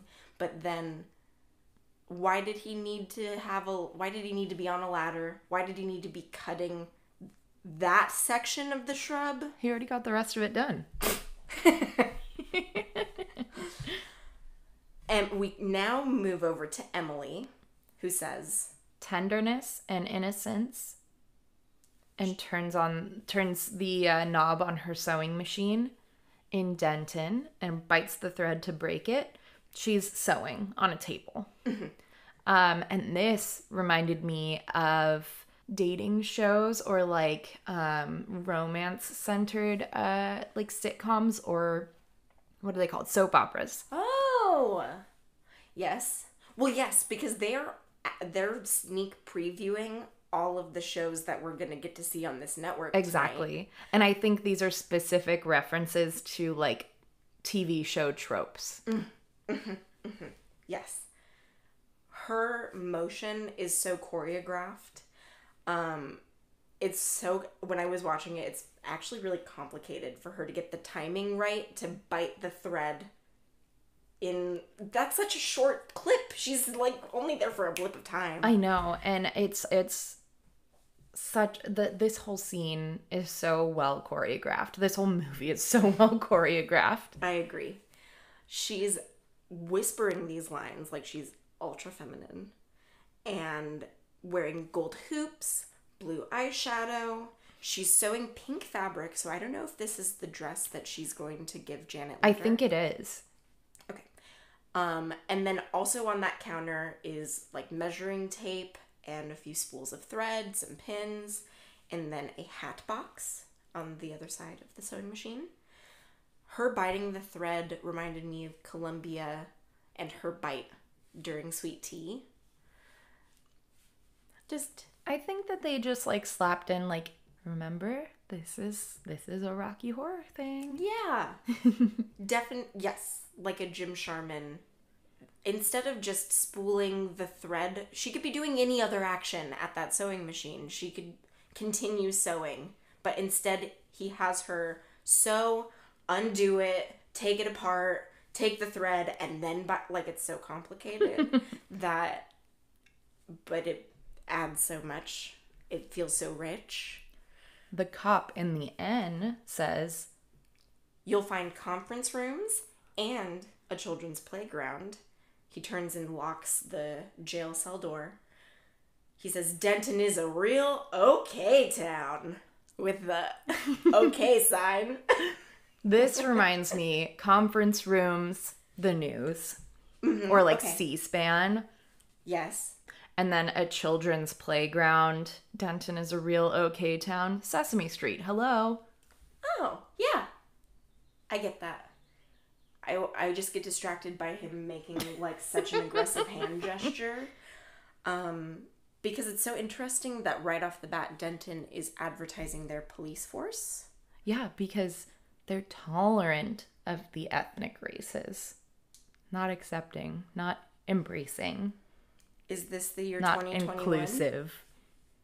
Oh, this is 1981? Oh, this movie is 40 years old? Oh. Yikes. This cop is Officer Parker with an American flag badge on one of his sleeves, an Acme badge, question mark, I'm very intrigued. Also a Denton badge. His belt loop has a huge ring of keys. I don't know what he could possibly need all of those keys for, and that ends up being a joke later. And then he has a security officer badge, so not really a cop. Okay, but the Acme badge, remember the speaker from Rocky Horror Picture Show is also Acme. So I think it's like a running thing, because Acme is like very commonly like a prop supplier. Yes. So I think it's a nod to that. I like it. That's cool. This stuff that's getting advertised as to why to visit Denton. Conference rooms. And when I was a concierge at a hotel, we were like right in the middle of a bunch of corporate buildings. So we would have so many traveling businessmen that would stay at our property just to attend like business meetings. Oh, so you're telling me that conference rooms are a draw? Yes, exactly. Like I wouldn't have thought they were, but like what they're also advertising is that they have leasing space available. You know, if there are any businesses that want to move to Denton, we've got lots of office spaces available. We've got it ready for you. Mm-hmm. But this cop is just so uncomfortable that it's comical to me, to the point that I almost feel like it's a joke. Like, as a character, this man, this cop, is not comfortable being filmed. Like, if he's the security guard at the TV studio and they were like, yeah, throw him in, he's the real cop. Like, let's get some real people from Denton on screen. And he's just really trying to ham it up for the camera because he's that unnatural in front of a camera. Like the okay sign, the awkward snapping and toe tapping when the cheerleaders are cheering. He continues, civic pride and civic duty, and Denton girls are woo full of beauty. And that's disgusting, number one. Right off the bat, I hate it. Don't like it. Makes me uncomfortable. Number two, Denton girls are full of beauty. They have civic pride and civic duty. This is, bum bum bum, a beauty pageant advertisement. Oh. Well, we're going to get a showcase of all of the eligible women in Denton. See? I'm telling you. That's a true fact. This guy right here is very significant as to why he was cast in Shock Treatment. And I'm just going to tease it for now and surprise you later, because he's significant for two reasons. And now I know you're really excited.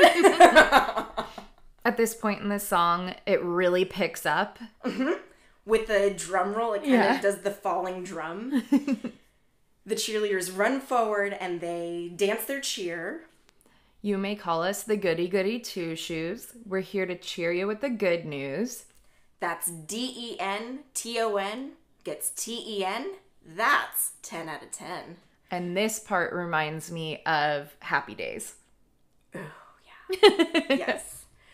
The cheerleaders are wearing red, white, and blue outfits with frills on their shirt collars and sleeves with an adorable Denton heart patch on like their left rib.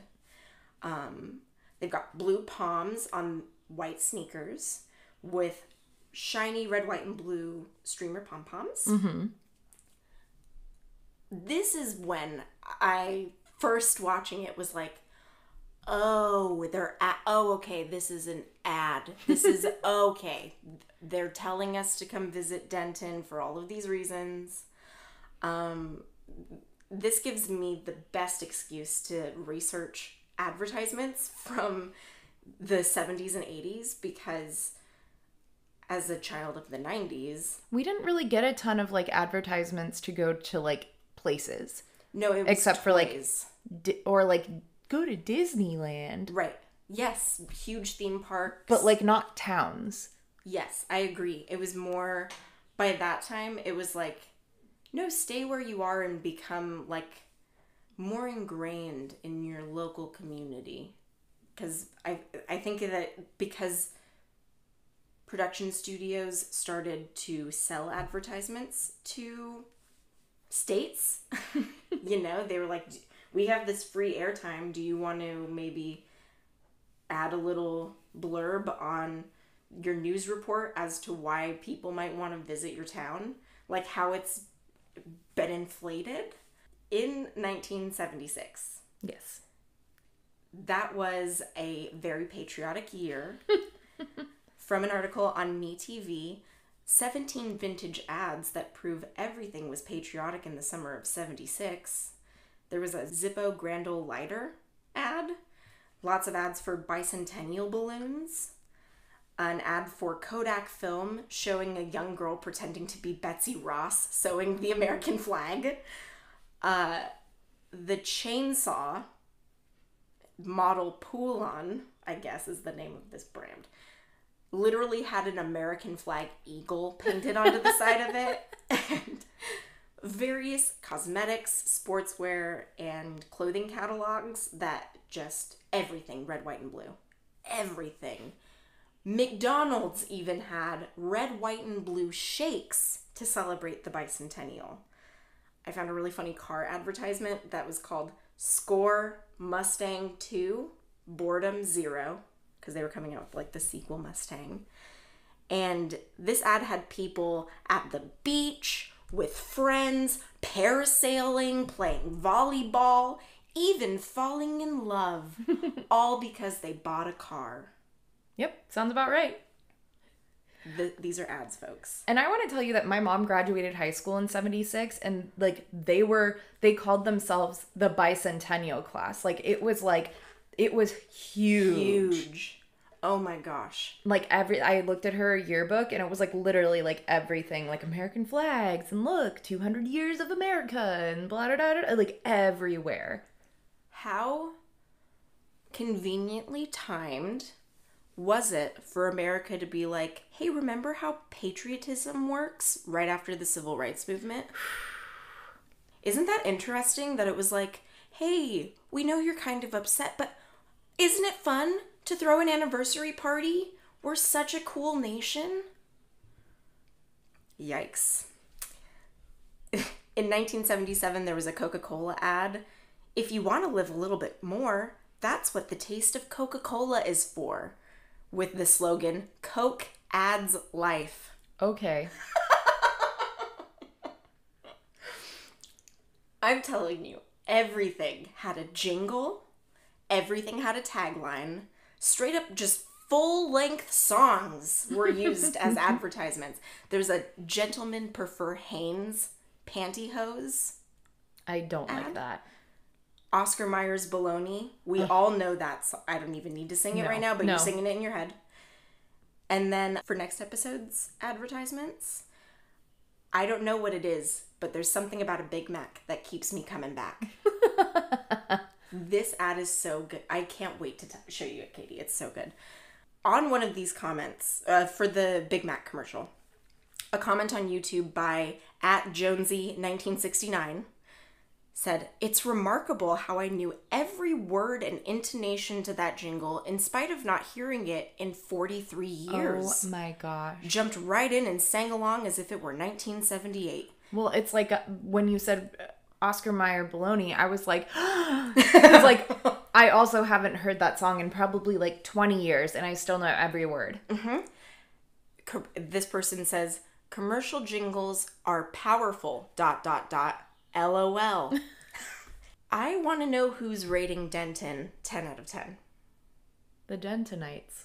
Denton is rating their own town. Yes. 10 out of 10. Absolutely. Because I just thought it might be generic ad copy. Like any town. We're the best. Best coffee in New York. Every single terrible coffee place Yep. in New York says. And these cheerleaders, so after they do their cheer, they run off screen to get the camera to pan right over to Ralph and Macy, who are at the O and N respectively. Ralph is sitting at a desk in the center of the O with a phone receiver in his left hand, and then the way the phones are shaped, it's like ideal to be placed on a shoulder, like while it's on hold. So he has another one on his right shoulder. Yes, and they're like, the cords are crossing in front of him, so it looks like he's answering like 6 phones at the same time. Yes. And there's a little sign on the top that just says office. Ralph says, if you're looking for a life of leisure, and he does this like wave point, which I always, the first time I saw it, it felt like an actor winking to me as an audience member, being like, yes, I am the guy you recognize from the last movie. You got me. And I'm the same guy too. So like, if you recognize me, I'm happy about it. And this line reminds me of like home and garden shows of like, look how beautiful my garden is. Don't you want your garden to be the same? Or like even like golf. Like we have everything. Uh-huh.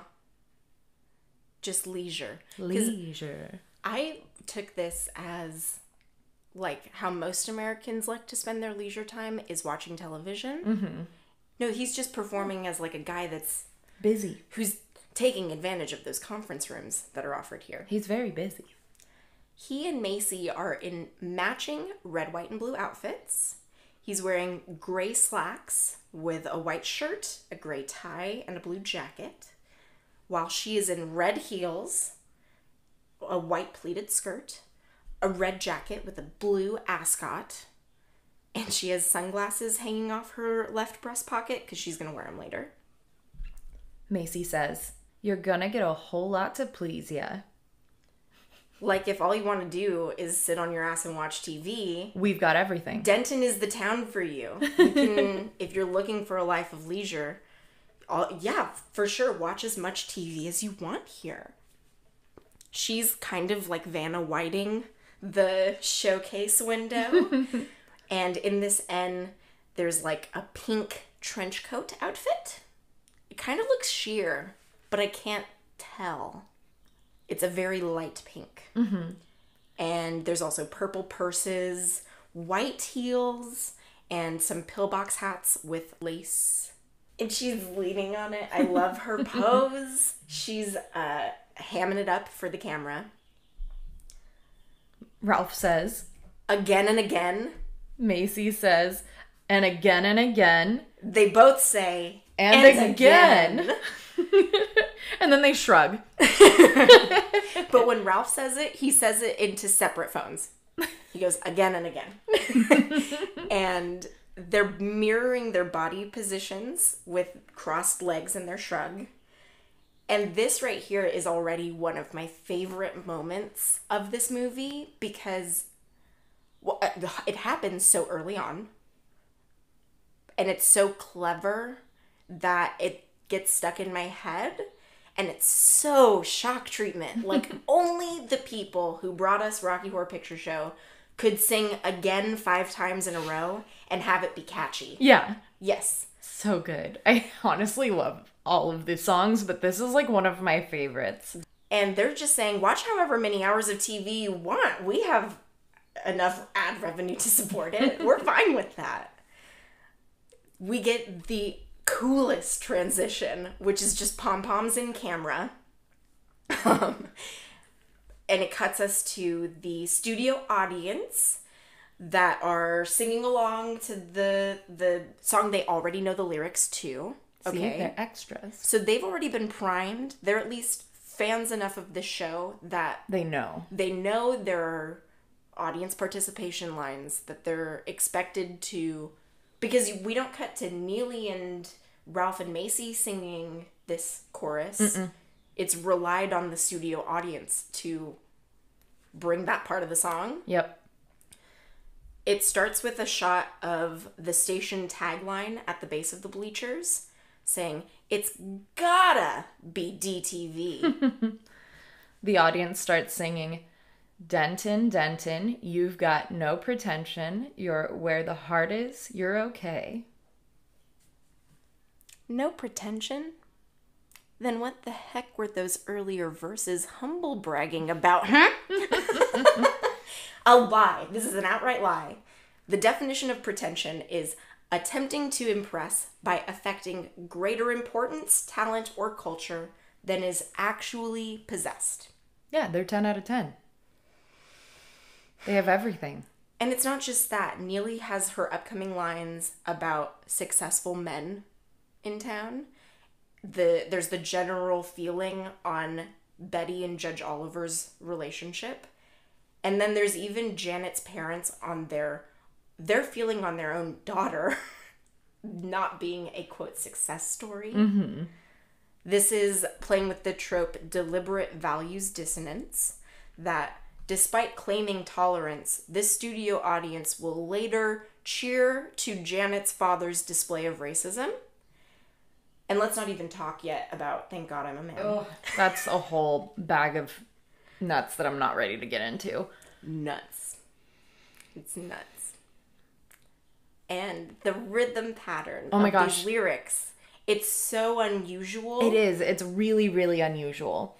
Because the first sentence finishes, but then you get the first word of the second sentence in that same line. So there's like a gap in between a whole sentence together. It's really weird. Yeah. And if you were a first timer in this audience, you probably wouldn't get the beats right. And you'd be like, oh, I need to listen to the song. Okay, next time they do it, next chorus, I'll know the beat. And that's to hear it. That's how Brad is. Like, yeah, they keep panning to Brad and Janet, and Brad has no idea how this song goes. Yes, right. Yes. Because there's clapping and there's choreography. There's everything. Right. And right now, their heads, they have choreography of sweeping their heads from left to right. They're turning their heads in unison. Janet is participating while Brad is pouting. Yeah. Sweet baby. They're referencing the Billboard advertisement. Yeah. Right now. The heart. You're where the heart is. The heart's right there. I'm where the heart is. It's right here. That's me. Okay, so then when we're talking about, like, is this a dream? Could Farley and Brad be the same person? Oh, while you're talking about that? Not we? Like, if this is all in Brad's head, you're where the heart is. Like, we've already seen Farley in the center of the heart in the billboard. Are we being told that this Denton is the creation of Farley's imagination? Or Bradley is having a dream because he's feeling some inner dissonance and feels like he has two separate people inside of him. Yes. Yes, that's more where I'm going. Yes. So, like, he's where the heart is, so he has to find the other half of him that's in the heart already to unite those two things into being one. I'm just smiling right now because I really like that. I like that because that is where I'm thinking of Farley and Brad being the same person, is that, yes, that there's like, he's separated parts of himself. Like a fractured personality. Yeah. Yes. Okay. The audience continues. Denton, I'd just like to mention, you're the home of youth. You're America's truth. You're Denton, USA. Oh yeah, this is an ad. I forgot. And what do you think they mean by being the youthful and truthful? Well, it's like a huge thing in America for everybody to look young. There's like anti-aging serums, there's facelifts and plastic surgery, and if you get this makeup, it'll make your skin look like a child. You know, like that's like a huge thing. I cringed. I know. But like that's a huge American thing. So like if you come to Denton, you'll be youthful too. As we're panning up on this audience, we also slowly start zooming out, and we get the punchline that the audience is not genuinely performing choreography. They're turning to look at two hanging DTV studio monitors that are either, like, we don't ever get to see what's on the other side of those monitors, except maybe in Me of Me, we might know what is getting, what the audience might be able to see. But that might have the lyrics for them to be singing along to. It might have like arrows to like point to tell you when to turn your head. Oh, okay. Yes. Directions. Yeah. I was also thinking, like, when you do like a studio, if you ever sit in a studio audience, before the show starts, they'll kind of like prep you. Yes. So they'll kind of pan the camera around so that you get that feeling out of like, oh my gosh, I see myself on camera. So when they're actually filming, you don't like point at the monitors when you're sitting in the audience.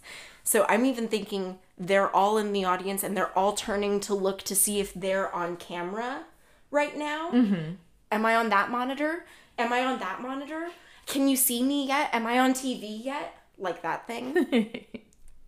This also, with there being an audience, the creators of this film are playing with the trope, take that audience. They're making fun of quite possibly their only fan base. Yes. Yes. A group of rowdy individuals that just want to sing and dance along that eventually are portrayed as brainwashed consumers.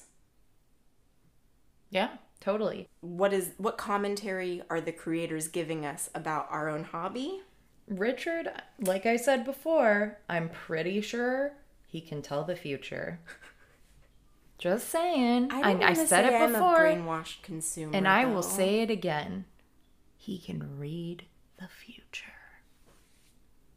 I'd like to say he's been paying really, really good attention. I think he has really good intuition. Yeah. Except for when it comes to trans women. If only he'd have the intuition of like a growth mindset and like thought of ways that he could not be a TERF. Yes. To apologize and then say how he's going to try to learn and improve. Yeah. Because I would love to love Richard O'Brien fully with all of my heart. Because I do love him, but it's like problematic. Problematic fave. Absolutely. With them saying they're Denton, USA, it's not Denton, Ohio, or Denton, Texas, etc. It's just Denton. Yeah, the city of Denton. Could it be in the state of Denton? Like if this is a fake place? Well, that's what makes me think that it's just a TV studio and it's not an actual place. Mm-hmm. Because they are just saying Denton, USA. But think of it that way too. They're filming this, right? Mm-hmm. It's an ad. Yeah.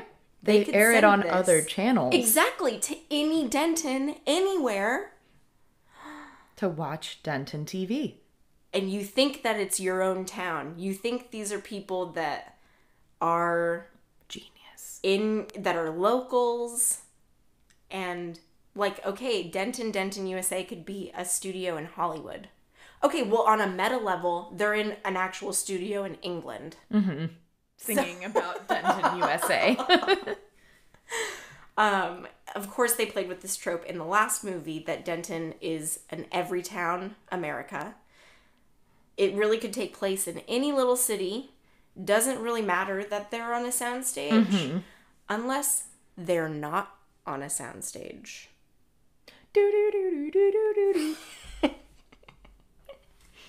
I mean, they weren't supposed to be. They weren't, but then I'm wondering, is this the planet? Are we on another planet right now? No, we're on a soundstage. I know we're on a soundstage, but in England. The soundstage could be on Transylvania.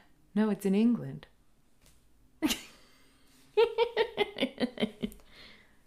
We won't know where it is. We don't ever leave. We're stuck here. Just like you are. I think, yes, we get stuck in the studio, but we'll have to see what happens, because with that, our segment is over. I know, we made it, guys. First 5 minutes. It is so fun to already talk about shock treatment, because this is just oh my gosh, we're just setting up some of the reoccurring themes that are going to so affect these characters and their arcs. So you'll just have to tune in next time. Until then, I wanted to say, we have pins. We do.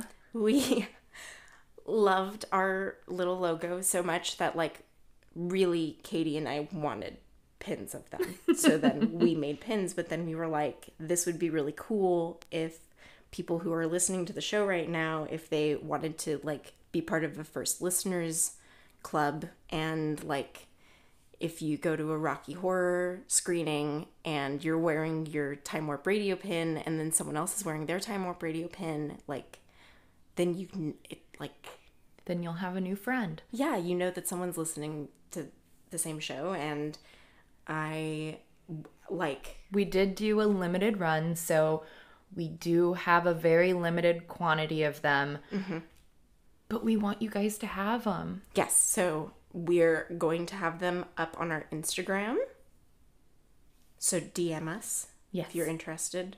And speaking of which, our Instagram is at Time Warp Radio and at Shock Treat Minute. Our Facebook is Time Warp Radio Presents Shock Treat Minute. Our Twitter is at Time Warp Radpod. We're also on YouTube, so if you wanted to watch your podcast instead of listening to it, Katie makes the cutest, most incredible episode artwork for every episode. And first of all, you should go on our Instagram so you can see it. But then on YouTube, I'm uploading the episodes with that as like the video for the YouTube video. So if you want to look at Katie's gorgeous art while you're listening to the podcast, that'll be on YouTube. And don't forget to support us on Patreon. We have a ton of really exciting content coming up. Yes, I cannot wait for our premiere of our science fiction double feature miniseries. Yes. That's coming out, well, as of this episode is getting posted, it'll be posted 2 days from now. And so you can go to our Patreon. Our link is in the description of our episode. You can also find it in our link tree on our Instagram or on any of our social media. Mm-hmm. We're covering The Day the Earth Stood Still and King Kong for our premiere episode.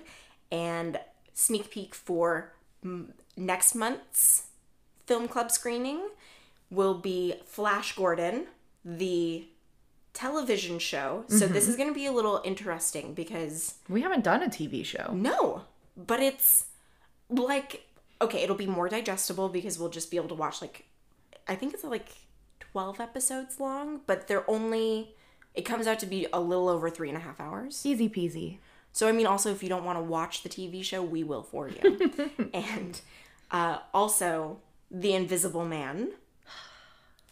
I'm so excited. I am too, because you know us, we will put our tinfoil on for anything. Absolutely. And I love, like, taking notes on these movies and just being like, pause. This right here, I get where they were pulling reference for Rocky Horror, and also I see why these are Richard O'Brien's favorite sci-fi movies, because they are quintessential. They are like, no one could curate a better list of sci-fi movies to better introduce you to the genre of sci-fi.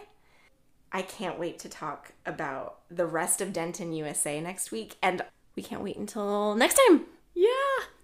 Thanks so much for tuning into our second season. We love each and every one of you. And don't forget, on Wednesdays, we watch Shocky. Bye. Bye.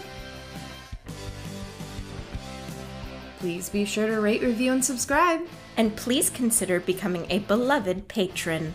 We'll see you next time.